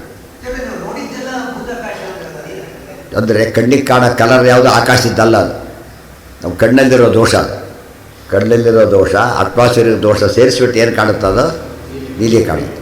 ಮತ್ತು ಸಮುದ್ರದ ನೀರು ಕೂಡ ನೀಲಿ ಅಲ್ಲದು, ಗೊತ್ತಾಯ್ತಾ? ತೆಗೆದಾಗ ನೀಲಿ ಎಲ್ಲಿರುತ್ತೆ ಅದರಲ್ಲಿ? ಇಲ್ಲ, ನಾವು ಮುಳುಗಿ ತಕ್ಷಣ ನೀಲಿ ಮಾಡಿ ಎಲ್ಲ ನೀಲಿ ಆಗಿರ್ಬೇಕಾಗಿ ಏನಾಗಿಲ್ಲ. ಅದು ನೀಲಿ ಕಾಣುತ್ತೆ ಅಷ್ಟೇ. ಅದು ಯಾಕೆ? ಅದರ ರಿಫ್ಲೆಕ್ಷನ್ನು ಇದು ಕಡೆ ಅದರ ರಿಫ್ಲೆಕ್ಷನ್ ಆಗಿ ನಮ್ಮೆಲ್ಲರೂ ಕಾಣಿಸಿರುವಾಗ ಮತ್ತು ದೋಷ ಹೀಗಿರೋದು. ಗೊತ್ತಾಯ್ತು? ಅಲ್ಲ, ಭೂತಾಕಾಶ ಅದು ಒಂದು ಎಕ್ಸಾಂಪಲ್ ಕೊಟ್ಟಿದ್ದು ಅಷ್ಟೇ. ಅದು ಬೇರೆ ಕಡೆದು ಒಟ್ಟಿನ ಮೇಲೆ, ಆ ವಸ್ತುವಿನ ಧರ್ಮ ಅಲ್ಲ ಅದು. ಹಾಲು ಬೆಳೆದಾಗ ಕಾಣೋದು ನ್ಯಾಚುರಲ್, ಹಳದಿ ಕಂಡ್ರೆ ಡಿಫೆಕ್ಟ್, ಭ್ರಮೆ ಇದೆ. ಆ್ಯಕ್ಚುಲಿ ಭ್ರಮೆಗೆ ಏನು ಕಾರಣ ಅಂದರೆ ರೋಗ, ಕಾಮಾಲಿ ರೋಗ ಕಾರಣ. ಅದು ಹೇಳಕ್ಕೆ ಶುರುವಾಗಿ. ಅದು ಇಲ್ಲಿ ಪ್ರಶ್ನೆ ಏನು ಬಂತು? ಪೀತ ಅಲ್ಲಿ ಹಳದಿ ಇಲ್ಲೇ ಇಲ್ಲ, ಹೇಗೆ ಕಾಣಿಸ್ತದು? ಆ ರೀತಿಯೇ ಕಾಣಿಸುತ್ತೆ ಅಂತ ಹೇಳಿದ. ಇಲ್ಲ, ಅಲ್ಲೂ ಕೂಡ ಇರಲೇಬೇಕದು. ಎಲ್ಲಿದೆ ಅದು? ಬೇರೆ ಕಡೆ ನೋಡಿದ್ದಾನೆ, ಈ ವಾಸನ ಆಯಿತು ನೋಡ್ದ ಅಷ್ಟೇ. ಅದು ಮರ್ತು ಬಿಟ್ಟಿದ್ರೆ ಬರಲ್ಲ. ಮತ್ತೆ ನೆನಪಿರ್ಬೇಕು, ಆ ಕಾಲಕ್ಕೆ ಜ್ಞಾಪಕ ಬರಬೇಕದು, ಇಲ್ದವ್ರು ಗೊತ್ತಾಗಲ್ಲ.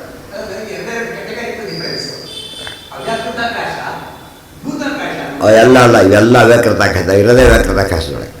ಇಲ್ಲಿರೋದೆಲ್ಲ ವ್ಯಾಕೃತ ಆಕಾಶ. ಇಲ್ಲಿ ಕಲರ್ ಇದೆಯಾ? ಇಲ್ಲೇ ಇಲ್ಲ. ಯಾಕೆ? ಇಲ್ಲೇ ಹಾಗೂ ಇರೋದು.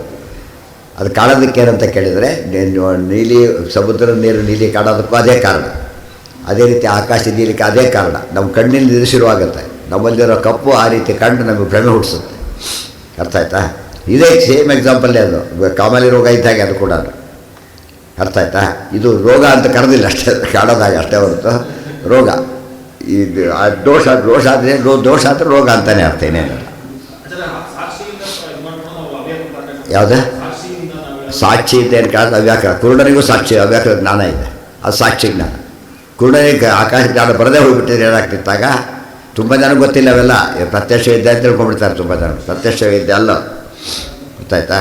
ರಾತ್ರಿ ಹೊರಡ್ತಾರೆ ಆ ಕಡೆ ಈ ಕಡೆ ಎಲ್ಲ, ಕಣ್ಣಿಲ್ಲ ಮಣ್ಣಿಲ್ಲ ಹೊರಡ್ತಾನೆ. ಅದಕ್ಕೆ ಸಾಕ್ಷಿ ಜ್ಞಾನ ಇದೆ, ಸಾಕ್ಷಿ ಎಚ್ಚರ ಇದೆ. ಸಾಕ್ಷಿ ಹೋಗೋದಿಲ್ಲ, ಆದ್ದರಿಂದ ಆ ಗಾಳಿಯಿಂದ ತಿರುಗಾಡ್ತಾರೆ, ಆ ಕಡೆ ಈ ಕಡೆ ಓಡಾಡ್ತಾರೆ. ಆಯಿತಾ?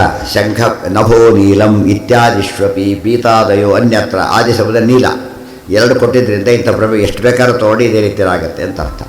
ಅನ್ಯತ್ರ ವಿದ್ಯೆ ಅಂತ ಇದು ಯಾಕೆ ತೊಗೊಂಡ್ರಿ? ಈಗ ನಿಮಗೆ ರೋಗ ಈಗ ಬಂದಿಲ್ಲ, ಬಿಟ್ಟುಬಿಡಿ. ಕಲರ್ಡ್ ಗ್ಲಾಸ್ ಅಂತೀವಿ, ಅವಾಗೇನಾಯಿತು? ಕೂಲಿಂಗ್ ಗ್ಲಾಸ್ ಹಾಕೋತಾರೆ, ಏನು ಕಾಣಿಸುತ್ತದು? ಎಲ್ಲ ಕಪ್ಪು ಕಾಣ್ತದೆ. ಯಾಕೆ? ಹೇಗೆ ಕಣ್ಣೊಳಗಿತ್ತು ಕನ್ನಡ ತೊಗೊಂಡು ಅಷ್ಟೇ ವ್ಯತ್ಯಾಸ. ಅದಕ್ಕೆ ಆದಿ ಶಬ್ದ ಹೇಳಿದ್ದವರು. ಇದು ಎಷ್ಟು ಎರಡೇ ಹೇಳು ಇದು ಎಷ್ಟು ಕೇಳಿದರೂ ಕೂಡ ಇದಕ್ಕೆ ಸೇರ್ತಾ ಇದೆ. ಅನ್ಯತ್ರ ವಿದ್ಯಂತೆ ಸಾದೃಶ್ಯಂಚ ಒಂದೇನಿದೆ? ದ್ರವ್ಯತ್ವಾದಿಕಂ ಕಿಂಚಿತ್ ಶಂಖಾದೀನಾಂಚ ಅಸ್ತೇವ. ಶಂಖಗಳು ದ್ರವ್ಯ ಆದ್ದರಿಂದ ದ್ರವ್ಯತ್ವ ಸಾದೃಶ್ಯ ಇದೆ. ಇವೆಲ್ಲ ಸೇರೋದ್ರಿಂದ ಭ್ರಮೆ ಬರೋದು, ಸುಳ್ಳು ಭ್ರಮೆ ಬರೋದಿಲ್ಲ. ಅರ್ಥ ಆಯ್ತಾ? ಭ್ರಮೆಗೆ ಅಧಿಷ್ಠಾನ ಮತ್ತು ಸಾದೃಶ್ಯ ಇರಲೇಬೇಕು ಅನ್ನೋದಕ್ಕೆ ಎಕ್ಸೆಪ್ಷನ್ ಇಲ್ಲ ಅಂತ ಹೇಳ್ತಾರೆ. ಇರಲೇಬೇಕು, ಇಲ್ಲ ಬರೋಕ್ಕೆ ಸಾಧ್ಯನೇ. ಆ ಹಾಲಿದೆ ನೋಡೋನೇ ಇಲ್ಲ, ಯಾರಿಗೆ ಭ್ರಮೆ ಬರಬೇಕದು? ನೋಡೋನು ಬೇರೆ ಇರಬೇಕು, ಮತ್ತು ಅವ್ನಿಗೆ ಅವನು ದೋಷ ಬೇರೆ ಇರಬೇಕು, ಅವನಿಗೆ ಬೇರೆ ಕಾಣಬೇಕಾದ್ರೆ ಎಷ್ಟು ಕಂಡೀಷನ್ಸ್ ಇದೆ. ಎಲ್ಲದು ರೆಡ್ಯೂಸ್ ಮಾಡಿದ್ರೆ ಎರಡನ್ನು ತುಳಿಯುತ್ತೆ, ಎರಡು ಬಿಡೋಕ್ಕೆ ಬರೋದಿಲ್ಲ. ಯಾವುದು? ಅಧಿಷ್ಠಾನ ಸಾದೃಶ್ಯ ಬಿಡೋಕ್ಕೆ ಸಾಧ್ಯನೇ ಇಲ್ಲ. ಮುಂದೆ ಹೇಳ್ತಾರೆ ಶಂಖಾದೀನಾಂಚ ಅಸ್ತೇವ ಅಥೋ ನ ಕುತ್ರಾಪಿ ಸದೃಶ ಸತ್ವ ವಸ್ತುದ್ವಯಂ ವಿನಾ ಭ್ರಮ. ಉಪಸಂಹಾರ ಶುರು ಮಾಡಿದ್ದೆಲ್ಲಿಂದ? ಭ್ರಾಂತಿ ಕಲ್ಪಿತತ್ವೇಚ ಜಗತಃ ಸತ್ಯಂ ಜಗದ್ವಯಮಪೇಕ್ಷಿತಂ ಅಂಥೇಳಿ ಎಲ್ಲಾಗುತ್ತೆ ಅದು ಎಲ್ಲ ಕೇಸಸ್ಸು ಎಲ್ಲ ಅನಲೈಸ್ ಮಾಡಿಬಿಟ್ಟು ಎಲ್ಲ ಕಡೆ ಏನಿವೆ ಅಲ್ಲಿ ಇದ್ದೇ ಇದೆ. ಅಧಿಷ್ಠಾನ ಸದೃಶ, ಅಲ್ಲಿ ಅಧಿಷ್ಠಾನ ಯಾವುದಾಯಿತು? ಶಂಖನೇ ಅಧಿಷ್ಠಾನ, ಶಂಖ ಅಧಿಷ್ಠಾನ. ಸಾದೃಶ್ಯ ಅಲ್ಲಿಗೆ ಬಂತು ಪೀತ. ಪೀತ ಕಾರಣಕ್ಕೆ ಬೇರೆ ಕಡೆ ಪೀತ ನೋಡಿದ್ದಾರೆ, ಅದು ಸದೃಶ ವಸ್ತು. ಎರಡು ಕಪ್ಪಾಗಿದ್ದೇನದು? ಅದು ಎಡಿಟಿಂಗ್ ಮೈಂಡ್ ಎಡಿಟ್ ಮಾಡಿ ರಾಂಗ್ ಎಡಿಟ್ ಮಾಡಿತ್ತು. ಎಡಿಟ್ ಮಾಡ್ಬೇಕಾದ್ರೆ ಏನು ಮಾಡಬೇಕಿತ್ತು? ಅದು ಅದಕ್ಕೆ ಗೊತ್ತಾಗಲಿಲ್ಲ, ಎರಡು ಮಿಕ್ಸ್ ಮಾಡಿ ಹೇಳ್ಬಿಟ್ಟು ತಪ್ಪದು. ಅದಕ್ಕೆ ಭ್ರಮೆ ಯಾವುದಕ್ಕಾಗಿ ಒಟ್ಟಿನ ಮೇಲೆ? ಈಗ ಮನಸ್ಸಿಗೆ ಭ್ರಮೆ, ಬುದ್ಧಿ ಕ್ರಿಯೇಟ್ ಆಗಿದ್ದು ಮನಸ್ಸಿನಲ್ಲಿ. ನೋಡೋ ಸಾಕ್ಷಿ ಅಂತ ತಿಳ್ಕೊಂಡು ಅಡ್ಡ ಬಂದಿದೆ ಅದಕ್ಕೀಗ. ಸಾಕ್ಷಿಗೆ ಏನಂತ ತಿಳ್ಕೊಳ್ತದೆ ಈಗ? ಆ್ಯಕ್ಚುಲಿ ಸಾಕ್ಷಿಗೆ ಭ್ರಮೆ ಬರೋದಿಲ್ಲ ಯಾವಾಗಲೂ ಕೂಡ. ಸಾಕ್ಷಿ ಜ್ಞಾನ ಶುದ್ಧ. ಅಡ್ಡ ಬಂದಿದ್ರೆ ಏನು ಮಾಡುತ್ತದು? ಮನಸ್ಸು ತಪ್ಪು ಗ್ರಾಸ್ ಮಾಡಿಬಿಟ್ಟಿದೆ ಮನಸ್ಸು, ಅದ್ರ ಹಾಗೆ ಅಕ್ಸೆಪ್ಟ್ ಮಾಡುತ್ತೆ. ವೆರಿ ಇದು ಮಾಡೋದಿಲ್ಲ. ಅಪ್ಲಿಕೇಶನ್ ತೊಗೊಂಡ್ರೆ ಸೆಲೆಕ್ಟೆಡ್ ಅಲ್ಲ, ಕಾಲ್ಫರ್ ಮಾಡ್ತಾರೆ. ಒಂದೇ ಪೋಸ್ಟ್ಗೆ 1000 ಅಪ್ಲಿಕೇಶನ್ ಬರುತ್ತೆ, ಎಲ್ಲೂ ಸೆಲೆಕ್ಟೆಡ್ ಅಲ್ಲ. ಅದು ಬರೀ ರಿಸೀವ್ ಮಾಡಿದೆ ಅಷ್ಟೇ. ಕೆಲವು ರಿಸೀವ್ ಮಾಡೋಲ್ಲ, ಕೆಲವನ್ನ ಯಾತಕ್ಕೆ? ಮಿನಿಮಮ್ ಇದೇ ಇಲ್ಲ ಅದಕ್ಕೆ. ರಿಸೀವ್ ಅವನು ಆರ್ಟ್ಸ್ದವನು ಸೈಜ್ಗೆ ಅಪ್ಲೋಡ್ ಅಲ್ಲಿ ಬಿಸಾಕಿಬಿಡ್ತಾರೆ. ಯಾಕೆಂದ್ರೆ ಹತ್ತಿರ ಇದೆ ಈಗ. ಅವೇ ಫಸ್ಟ್ ಶಾರ್ಟ್ ಲಿಸ್ಟಲ್ಲಿ ಹೋಗ್ಬಿಡ್ತಾರೆ. 40 ಲಿಸ್ಟ್ ಆದರೆ ಫೈನಲ್ ಲಿಸ್ಟಲ್ಲಿ ಅವನು ಹೋಗ್ಬಿಡ್ತಾರೆ.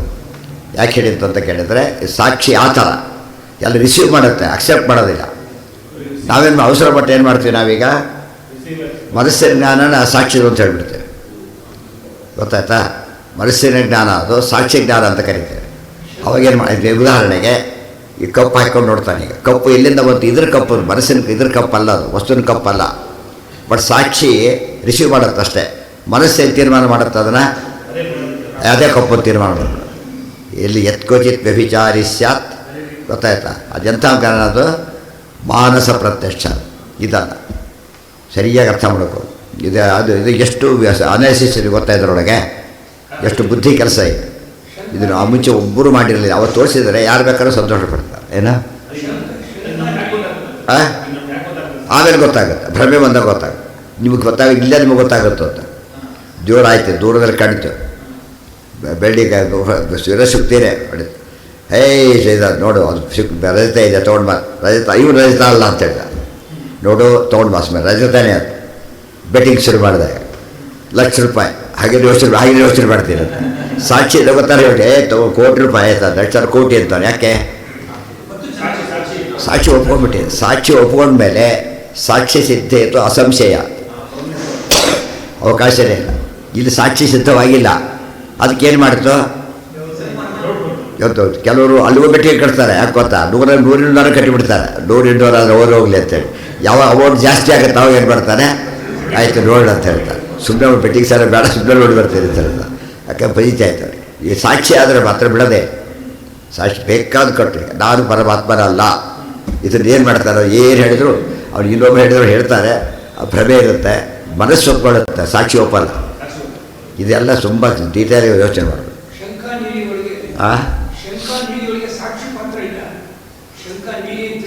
ಶಂಕ ಅಂತ ನೋಡಿ ಸಾಕ್ಷಿ, ಅದ್ರ ಬಗ್ಗೆ ಡೌಟ್ ಇಲ್ಲ. ಅದಕ್ಕೆ ಶಂಕದ ಬಗ್ಗೆ ಗ್ಯಾರಂಟಿ, ಅರ್ಥ ಆಯ್ತಾ. ಆಮೇಲೆ ಹಳದಿ ಬಗ್ಗೆ ಗ್ಯಾರಂಟಿ ಇಲ್ಲ, ಮನಸ್ಸು ಒಪ್ಕೊಂಡಿದೆ. ಆ ಶಂಕ ಇದ್ರ ಬಗ್ಗೆ ಡೌಟು, ಒಂದಕ್ಕೆ ಒಪ್ಕೊಂಡು ಇನ್ನು ಒಪ್ಕೊಂಡಿಲ್ಲ. ಒಂದು ಸರ್ಟಿಫಿಕೇಟ್ ಹೌದು, ಕೋರ್ಟನ್ನು ಹೊಡೆದ್ರೂ ಗೊತ್ತಿಲ್ಲ, ಅರ್ಥ ಆಯ್ತಾ. ಈಗ ಕೋರ್ಟನ್ನು ಹೊಡೆದ ಅಷ್ಟು ಬೇಡ ಗ್ಯಾರಂಟಿ. ಒಂದು ವಸ್ತು ಇದೆ, ಕೊಟ್ಟಿದ್ದಾನೆ, ಡಾಕ್ಯುಮೆಂಟ್ ಅಂತ ಕೊಟ್ಟಿದ್ದಾನೆ. ಡಾಕ್ಯುಮೆಂಟ್ ಅಂತ ಕೊಟ್ಟಿರೋದು ನಿಜ, ಆದರೆ ವೆದರ್ ವ್ಯಾಲಿಡ್ ಆರ್ ನಾಟ್ ಅಂತ ಕನ್ಸರ್ನ್ ಕಾಂಪಿಟೆಂಟ್ ಅಥಾರಿಟಿ ಹೇಳಬೇಕು.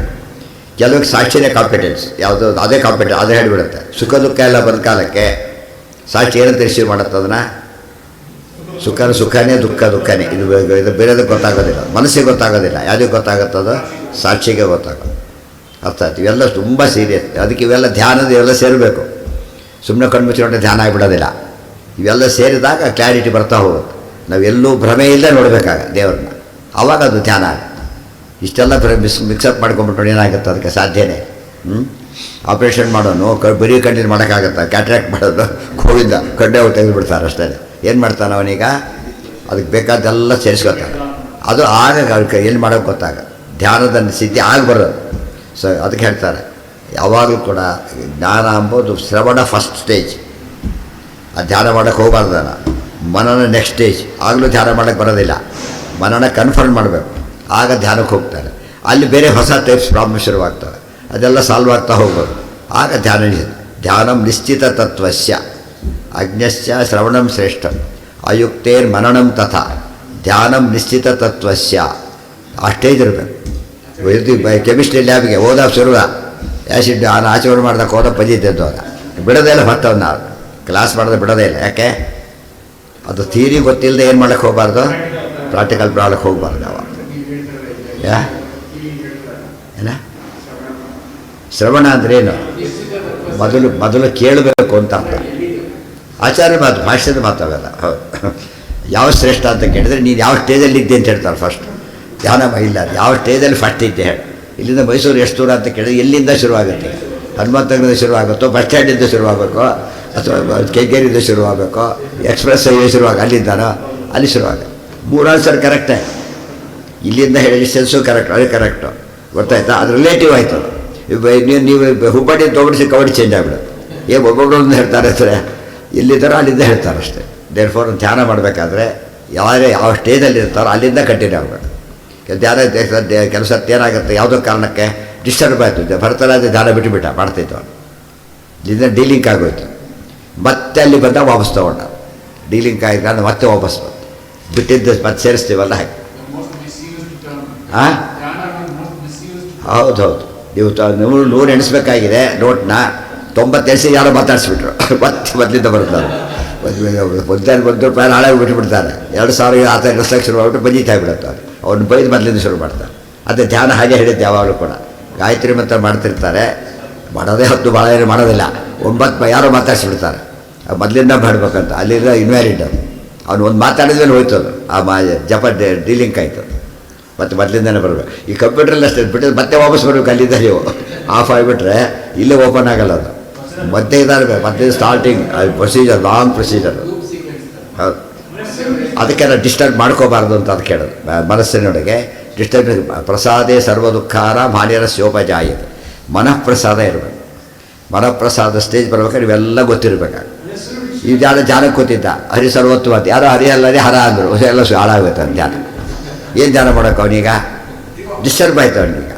ಈಗ ನೀರಲ್ಲಿ ನೋಡ್ತಾ ಇದ್ದಾನೆ, ಕ್ಲಿಯರ್ ಕಾಣಿಸ್ತದೆ ಆಕಾಶ, ಅವ್ರ ಕಲ್ಲು ಹಾಕಿಬಿಟ್ಟ. ಏನಾಯ್ತಾಗ ಎಲ್ಲ ಡಿಸ್ಟರ್ಬ್ ಆಗೋದು. ಅದು ಮನಸ್ಸು ಕರಡಿ ಯಾವಾಗ ವಾಟರ್ ಸ್ಟಿಲ್ ಇದ್ದರೆ ಮಾತ್ರ ಪ್ರತಿಬಿಂಬ ಕಾಣಿಸೋದು. ಅದು ವೇವೇರಿಂಗ್ ಆಗಬಾರ್ದು. ಅದಕ್ಕೆ ನಾವು ಕಾಮಕ್ರೋಧ ಏನು ಮಾಡುತ್ತೆ ಅಂದರೆ ಕಲ್ಲು ಹಾಕ್ತಾ ಇರುತ್ತದು. ಆದ್ದರಿಂದ ಡಿಸ್ಟರ್ಬ್ ಆಗ್ತಾ ಇರ್ತದೆ ಧ್ಯಾನ ಯಾವಾಗಲೂ. ಧ್ರುವರಾಜನಿಗೆ ಆಯಿತು. ಇದು 6 ತಿಂಗಳು ಇಷ್ಟ ಅವರದ್ದು ಆಪರೇಷನ್ ಜ್ಞಾನ ಬರ್ಲಿಕ್ಕೆ ಪಾಪ. ಅಲ್ಲಿವರೆಗೆ ಧ್ಯಾನ ಮಾಡಿದ್ದಾತ. ಯಾರನ್ನೂ ನೋಡಿದ, ಅಯ್ಯೋ ನಾನು ರಾಜಕುಮಾರ ಆಗಬೇಕು ಹಾಗೆ ಬಿಟ್ಟು ಮತ್ತೆ ಹುಟ್ಟಬೇಕಾಗಿ ಎಷ್ಟು ಲಾಂಗ್ ಪ್ರೋಸೆಸ್ ಬಂತದ್ದು. ಹಾಂ, ಅದು ಒಂದು ಆಸೆ ಇದ್ದಿದ್ದಕ್ಕೆ ನಮ್ಗೆ 100 ಆಸೆಗಳಾದ್ರಿಂದ ಏನಾಗುತ್ತಲ್ಲಿ ಯಾರು ಇದು ಕಡವಳ ನಾನು ಆಗ್ಬೇಕಂತಾನೆ ಇರ್ತಾನೆ. ಅವನು ಹುಟ್ಟುತ್ತಾನೆ ಇರ್ತಾನೆ, ಸಾಯ್ತಾನೆ ಇರ್ತಾನೆ. ಒಂದು ಆಸೆ ಬಂದಿದ್ದಕ್ಕೆ ನೋಡ್ದೆ ಅರ್ಥ ಆಯಿತು, ಮುಂದೆ ಹೋಗ್ಬಿಟ್ಟಾಗ. 100 ಆಸೆ ಇದ್ರೆ ಸಾಧ್ಯ ಇದೆ. ಅದಕ್ಕೆ ಬರ್ತಾ ಏನು ಮಾಡ್ತಾ ಹೋಗ್ಬೇಕು, ಆಸೆನ ರೆಡ್ಯೂಸ್ ಮಾಡ್ತಾ ಹೋಗು, ತಿಳಿತಿಲ್ಲ. ಅದು ಏಕಾಗ್ರತೆ ಅಂದರೆ ಅದೇ ಸರಿಯಾಗಿ ಓದು. ನಮ್ಮೆಲ್ಲ ಎಷ್ಟೋ ಸತ್ತೆ ಹಾಸ್ಟೆಲಿದ್ದಾಗ ಹಾಸ್ಟೆಲ್ ಏನು ಮಾಡ್ತಿದ್ರು, ಇದ್ರ ಕಾಲಕ್ಕೆ ಸಂಬಾರ ಹಾಲ್ಡೇಸ್ನಲ್ಲಿ ಮದುವೆ ಕೊಟ್ಬಿಡೋರು ಬಾಡಿಗೆಗೆ. ನಾವೆಲ್ಲ ಪರೀಕ್ಷೆ ಇರೋರು ಗೊತ್ತಾಯ್ತಿಲ್ಲ. ಅವು ಇಂಜಿನಿಯರಿಂಗ್ ಪರೀಕ್ಷೆ ಎಲ್ಲ ಇದರಲ್ಲಿ ನಡೀತಾ ಇದ್ವು. PUC ಎಲ್ಲ ಮುಗಿದೋಗ್ಬಿಡ್ತಾಯಿತ್ತು ಅವ್ರದ್ದೆಲ್ಲ. ನಮ್ಮದು ಅಲ್ಲಿರ್ತಿತ್ತು. ಅದು ತಿಂಗಳಗಟ್ಟಲೆ ಪರೀಕ್ಷೆಗಳವೆಲ್ಲ, ಲ್ಯಾಬ್ ಒಂದೊಂದು ಗ್ಯಾಪ್ಗಳು, ಇದು ಬೇರೆ ಕಂಟಿನ್ಯೂಸ್ ಥಿಯರಿನೇ ಎಷ್ಟೋ ಪೇಪರ್ಗಳು ಅವೆಲ್ಲ ಇರ್ತಿದ್ವು. ಅವು ಜೋರು ವಾಲ್ಗೆ ಶುರು ಮಾಡಿಬಿಡ್ತಿದ್ರು. ಅದೆಲ್ಲ ಕೊಟ್ಟಾಗ ಅವರ ಕೆಲಸಕ್ಕೆ ಹೋಗೋದು ಎಲ್ಲ ಕೆಲಸ. ಆಶ್ಚರ್ಯ ಬರ್ತಾರೆ, ಆ ಕಡೆ ಗಮನವೇ ಹೋಗ್ತಿರೋದಿಲ್ಲ. ಯಾಕೆ ಈ ಕಡೆ ಇರುತ್ತೆ, ಏನಾಯ್ತು ಏನು ಗೊತ್ತೇ ಇರೋದಿಲ್ಲ. ನಾವು ಅನುಭವಕ್ಕೆ ಬರುತ್ತೆ, ಅದು ಗೊತ್ತಾಯ್ತಾ. ನಮಗೇನು ಡಿಸ್ಟರ್ಬ್ ಅನ್ಸೋದೆ, ಅದು ಶುರು ಮಾಡೋಕೆ ಅನಿಸುತ್ತೆ ಅಷ್ಟೇ. ಯಾವಾಗ ಅದು ಇನ್ವಾಲ್ವ್ ಆದ್ಮೇಲೆ ಮುಗಿದೋಯ್ತಾರೆ. ಈ ಪ್ಲೇನ್ ಶಬ್ದ ಜೋರು ಕೆಡಿಸುತ್ತೆ ಹೋಗ್ಬೇಕಾದ್ರೆ. ಒಳಗೆ ಕೂತ್ರೆ ಅಷ್ಟು ಕೆಡಿಸಿದ್ರೆ ಏನಾಗ ಗತಿ ಏನಾಗುತ್ತೆ, ಅದು ಹೊರಗೇನೆ ಕೆಲಸ ಅಷ್ಟು ಇರೋದೇ ಇಲ್ಲ. ಕೆಲಸ ತಂತ್ರ ಮೂವ್ ಆಗೋದೇ ಗೊತ್ತಾಗಲ್ಲ. ಆ ಥರ ಇಲ್ಲಿ ನೋಡೋದು ಹೋಗ್ತಿರುತ್ತೆ ಹಾಗೆ ಶಬ್ದ. ಅಲ್ಲಿಂದ ಹೋಗ್ತು ಪಾಠ ನಿಲ್ತು ಹೋಗ್ಬಿಡುತ್ತಲ್ಲ, ಜೋರಾಗಿ ಹೋಗ್ಬಿಟ್ಟಾಗ ಅಷ್ಟು ಜೋರ. ಆ ಥರ ಶಬ್ದ ಅಲ್ಲಿ ಆಗೋದಿಲ್ಲ. ಇವೆಲ್ಲ ಯಾತಕ್ಕೆ ಅನೇಕ ಎಕ್ಸಾಮ್ ನೋಡಿಕೊಂಡು ಅದು ಗಟ್ಟಿ ಮಾಡಿಕೊಂಡು ಮತ್ತೆ ವಾಪಸ್ ಬಿಡ್ತಾನೆ ಇರ್ತಾರೆ. ಹಾವು ಎಣೆ ಆಟ ಇದೆ, ವಾಪಸ್ ಬರ್ತಾನೆ ಇರ್ತಾನೆ, ಬಿಡಬಾರ್ದು. ಅದೆಲ್ಲ ಓವರ್ಕಮ್ ಮಾಡ್ತಾ ಹೋಗು. ಆ ಸ್ಟೇಜಲ್ಲಿ ಏನಾಗುತ್ತದ, ಆಗ ಅವನು ಡಿಸ್ಟರ್ಬ್ ಆಗೋದಿಲ್ಲ ಹೊರಗಿಂದ. ಮೊದಲು ಮೆಂಟಲಿ ಸ್ಟ್ರಾಂಗ್ ಆಗಬೇಕು ಅವನು ಫಸ್ಟು, ಆಮೇಲೆ ಇದೆಲ್ಲ ಬರಕ್ಕೆ ಶುರುವಾಗ್ತದೆ. ಗೊತ್ತಾಯ್ತಾ. ಈ ಕೊಡ ಅಲ್ಲಿ ನೀರು ಅಲ್ಲಾಡ್ತಿರ್ತದೆ, ನೀರು ನಿಲ್ಲಿಸ್ಬೇಕು, ಅದು ಕೊಡ ನಿಲ್ಲಿಸ್ಬೇಕು ಫಸ್ಟ್ ನೀವು. ಅವಾಗ ಏನಾಗಿ ನಿಧಾನವಾಗಿ ಆಗ ಸೆಟ್ ಆಗಲಿಕ್ಕೆ ಶುರುವಾಗಿ. ಅದು ಹಾಗೆ ನೀರು ಮಾಡ್ತಾ ಹಾಗೆ ಈಗ ನಿಲ್ಸೋಕ್ಕಾಗತ್ತಾ ನಿಮಗೆ? ಸಾಧ್ಯ ಇಲ್ಲ. ಮನಸ್ಸು ನೀರಿದ್ದಾಗೆ, ದೇಹ ಇದು ಪಾತ್ರೆ. ಸೊ ಮನಸ್ಸು ಸ್ಟಡಿ ಮಾಡ್ಬೇಕಾದ್ರೆ ದೇಹ ಸ್ಟ್ರೇಟ್ ಆಗಬೇಕು. ಅದಕ್ಕೆ ಆಸರ ಹಾಕಬೇಕು. ಆಸರ ಸರಿಯಾಗಿ ಕೂತ್ಕೊ ಅಂತ ಹೇಳ್ತಾರೆ. ಅಲ್ಲಿಂದ ಶುರುವಾಗ ಆಸರದಿಂದ ಒಂದೊಂದೇ ಶುರು. ಯಾವ ಸೇತ ಅಚರ ಸೂತ್ರ ಮಾತದ ಅಚರತ್ವಂಚಾಪೇಕ್ಷ ಸೂತ್ರ. ಯಾವ ಆಸೀನ ಸಂಭವಾತೋ ಇನ್ನೊಂದು ಸೂತ್ರ. ಕುತ್ಕೋಬೇಕು, ಸರಿಯಾಗಿ ಕುತ್ಕೋಬೇಕು. ಆಗ ಮನಸ್ಸು ಏನಾಗುತ್ತೆ, ಸ್ಟಿಲ್ ನಿಧಾನ ಸ್ಟಿಲ್ ಆಗ್ತಾ ಬರ್ತದೆ. ಆಮೇಲೆ ಫಿಸಿಕಲಿ ಒಂದು ಸರಿ ಹೋಯ್ತು ಈಗ. ಬಟ್ ಈಗ ಕಲ್ಲು ಇಲ್ಲಿಂದ ಹಾಕಿದವನು ಮೇಲಿಂದ ಗೊಡ ಅಲ್ಲಾಡ್ತಾ ಇಲ್ಲ, ಬಟ್ ಬಿದ್ದಿದ್ರಿಂದ ಅಲ್ಲಾಡಕ್ಕೆ ಶುರುವಾಗಿ ನೀರೆಲ್ಲ ಶೇಕ್ ಆಗ್ತಿದೆ. ಅದು ಹೊರಗಿನ ವಿಷಯಗಳು ನಮಗೆಲ್ಲ ಮೈಂಡ್ ಡೈವರ್ಟ್ ಆಗ್ತಾ ಬರ್ತದೆ. ಅದನ್ನೆಲ್ಲ ಬ್ಲಾಕ್ ಮಾಡಬೇಕು. ಮತ್ತೆ ಆ ಕ್ಲಾರಿಟಿ ಬರುತ್ತೆ. ಅದು ಓವರ್ನೈಟ್ ಬರೋದಲ್ಲ, ಒಂದೆರಡು ಜನ್ಮದಲ್ಲೂ ಬರೋದಲ್ಲ. ಅನೇಕ ಜನ್ಮ ಸಂಸಿದ್ಧ ತಥೋ ಯಾತಿ ಪರಾಂ ಗತಿ. ಬಹುನಾಂ ಜನ್ಮನಾಮಂತೆ ಜ್ಞಾನವಾನ್ ಮಾಂ ಪ್ರಪದ್ಯತೆ. ಮತ್ತು ಏನೇನೋ ಕಾಣಿಸುತ್ತೆ, ಅವೆಲ್ಲ ಧ್ಯಾನದ ರಿಸಲ್ಟ್ ಅಲ್ಲ ಅವೆಲ್ಲ. ಗೊತ್ತಾ, ಕೆಲವರಿಗೆ ಏನೇನೋ ಕಾಣಿಸೋವೆಲ್ಲ ಬೇರೆ ಸ್ಟೆಪ್ಸ್ ಇದೆ. ಅದನ್ನೆಲ್ಲ ದಾಟ್ಕೊಂಡು ಹೋಗ್ಬೇಕು ಇವನು. ಯಾರು ಮೈಸೂರು ಬಂದು ಇಲ್ಲಿ ಹೇಳಿಬಿಟ್ರೆ ಫಸ್ಟ್ ಸ್ಟಾಪ್ ಬಿಟ್ಟರೆ ಹೋಗಿದ್ದು ಅವ್ನು. ಮತ್ತೆ ಅದು ಹೆವಿ ಲಗೇಜ್ ಬೇರೆ ಅವರು. ಮತ್ತೆ ಅದು ಬೆಂಗಳೂರಿಂದ ಹೋಗ್ಬಿಟ್ಟು ಜಾಸ್ತಿ ಖರ್ಚಾಗುತ್ತೆ ಅಲ್ಲಿಂದ. ಯಾವ ಸ್ಟಾಪ್ ಅಂತ ಕ್ಲಿಯರಾಗಿ ಗೊತ್ತಿರಬೇಕು ಅವ್ರಿಗೆ, ಇಳಿಬೇಕಾದ್ರೆ ಕೂಡ. ಇಲ್ಲದ್ರೆ ಕಷ್ಟ ಆಗಿಬಿಡುತ್ತೆ. ಸೊ ಧ್ಯಾನದಲ್ಲಿ ನಿಲ್ಲಿಸೋ ಪ್ರೊಸೀಜರ್ ಬೇರೆ, ಇದು ಬೇರೆ. ಅಯ್ಯೋ ತುಂಬ ವೆರೈಟಿ ಅದು, ಭಾರಿ ಕಷ್ಟ. ಹಾಂ, ಅದೇ ಹೇಳ್ತಿರೋದು. ಮೈಂಡ್ ಕೆಪಾಸಿಟಿ ಹಾಗೆ ಎಷ್ಟು ಉಪಯುಕ್ತನೋ ಅಷ್ಟೇ ಶೇಕಿ ಅದು. ಮನಸ್ಸಿನ ಸ್ವಭಾವನೇ ಹಾಗೆ. ಚಂಚಲಮ್ಮೆ ಮನಃ ಕೃಷ್ಣ ಪ್ರಮಾತಿ ಒಲವದೃಢಂ. ಅದು ಡೈವರ್ಟ್ ಆಗ್ತಾನೇ ಇರ್ತದೆ. ಅದು ಸ್ಟಡಿ ಮಾಡ್ತಾ ಹೋಗಬೇಕು.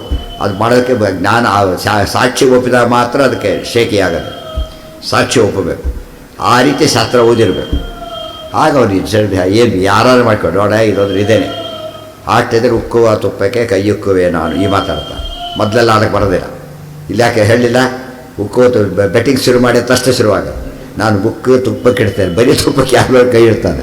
ಉಕ್ಕು ತೊಗೊಳ್ಬೇಕಾದ್ರೆ ಕುದೀತಾ ಇದೆ ಅಂತ ಅರ್ಥ. ಅದು ಮಾಡೋ ತುಪ್ಪ ಅಂಥ ತುಪ್ಪ ಅದಕ್ಕೆ ಕೈ ಇಡ್ತೀರಿ, ಎಷ್ಟು ಧೈರ್ಯ ಇರಬೇಕು.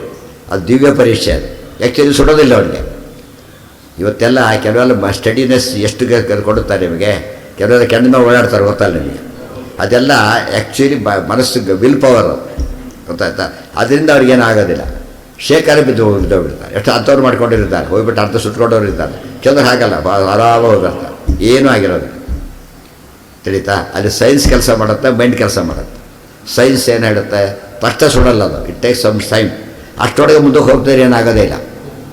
ಅಷ್ಟೊತ್ತು ಟೈಮ್ ಇರಬಾರ್ದು. ಅದಕ್ಕೆ ಫಾಸ್ಟ್ ಕೆಂಡ ತೊಗೊಂಡು ತೊಗೊಂಡು ಹಾಕಿಬಿಡಿ, ಏನಾಗೋದಿಲ್ಲ. ಹಿಡ್ಕೊಂಡು ಕೂತ್ಕೊಂಡ್ರೆ 3 ಸೆಕೆಂಡ್ಸ್ ಅಂತ ಹೇಳ್ತಾರೆ. 3 ಸೆಕೆಂಡ್ಸ್ ಸುಡೋಲ್ಲ. ಅದು ಸೈನ್ಸ್. ಅದು ಇದು ಹಾಗಲ್ಲ. ಇದು ಮೈಂಡ್. ಇದು ಮೈಂಡ್ ವಿಲ್ ಪವರ್ ಮುಟ್ಟಿದ್ರೂ ಸುಡೋದಿಲ್ಲ. ಅದು ಇಲ್ಲಿ ಒಳಗಿಂದ ಡೀಲಿಂಗ್ ಮಾಡ್ಕೊಂಡ್ಬಿಡ್ತಾನೆ. ತಿಳಿತಾ. ಅನಸ್ತೀಸಿಯಾ ಕೊಟ್ಟರೆ ಹಾಗಾಗಿ ಅನಸ್ತೀಸಿಯಾ ಎಕ್ಸ್ಟರ್ನಲ್ ಅದು ಮೈಂಡ್ ತಾನೇ ಅನಸ್ತೀಸಿಯಾ ಕೊಟ್ಕೊಂಡ್ಬಿಡ್ತಾನೆ ಆ ಕಡೆ ಹೋಗೋದಂತೆ. ಎಷ್ಟೋ ದಿವಸ ಎಚ್ಚರಾಗೋದು.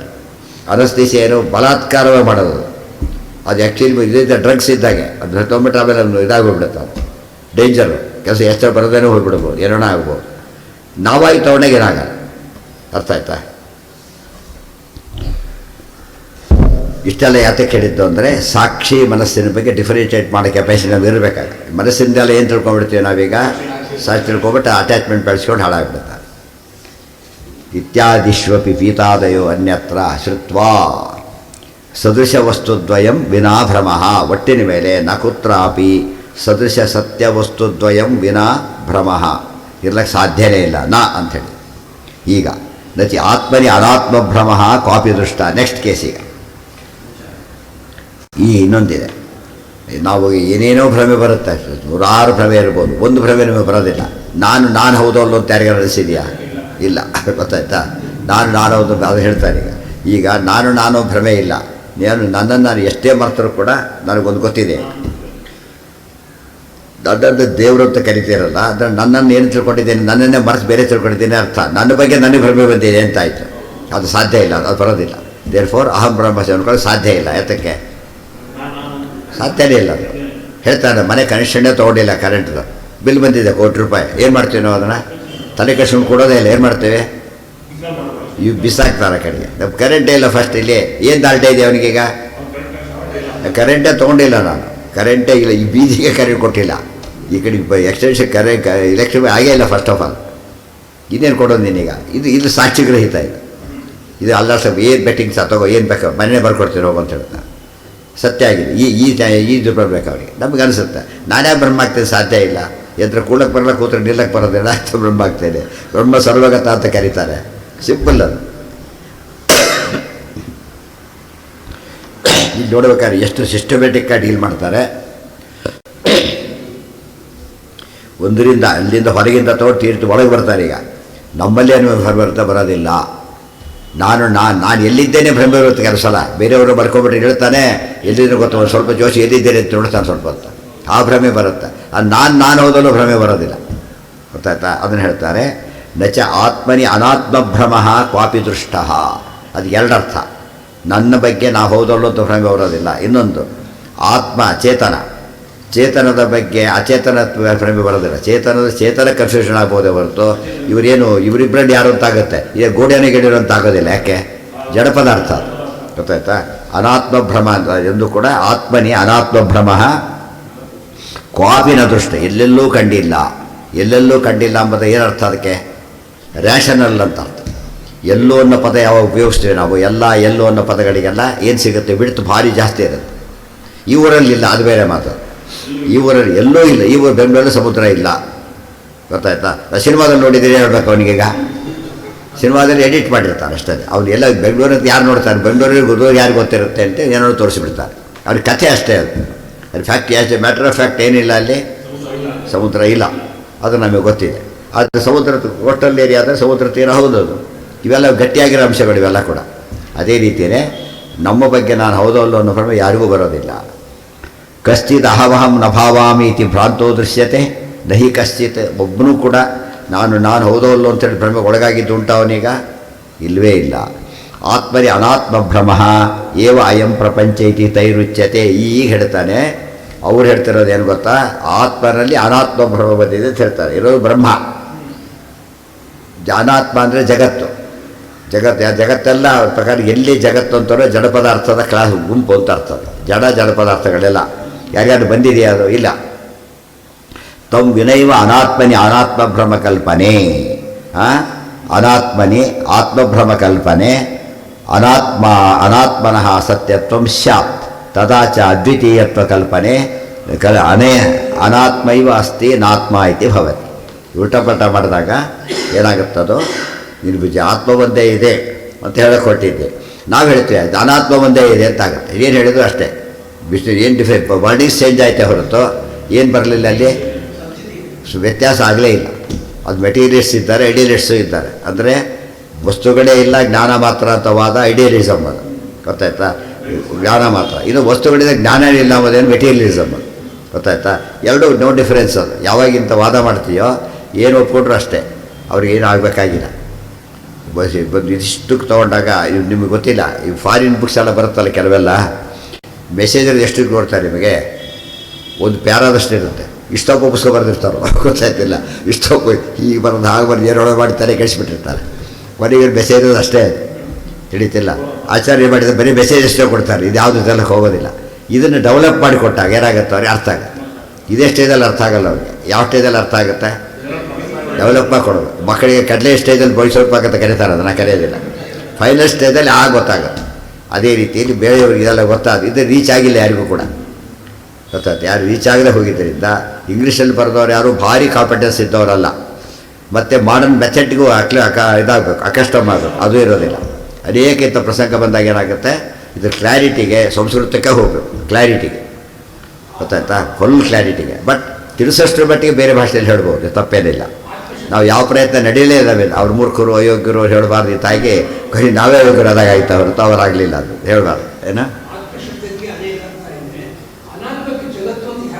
ಜಗತ್ತು ಆತ್ಮವಲ್ಲದ್ದಲ್ಲ, ಅದು ಆತ್ಮ ಅಷ್ಟೇ. ಇದೇನಿದು ಜಡ, ಯಾಕೆ ಆತ್ಮ ಅಲ್ಲ ಅಷ್ಟೇ. ಈ ರೀತಿ ಮಾಡಿದೆ, ಅಲ್ಲಿಗಿರಲಿ. ಮತ್ತೆಂದು ನಾಳೆ ನಾಡಿದ್ದಿರಲ್ಲ ಸೋಮವಾರ, ನಾಳೆ ಮಹಾಲಯ ಅಮಾವಾಸ್ಯೆ, ಆಮೇಲೆ ನಾಡಿದ್ದು ಪಾಡ್ಯ.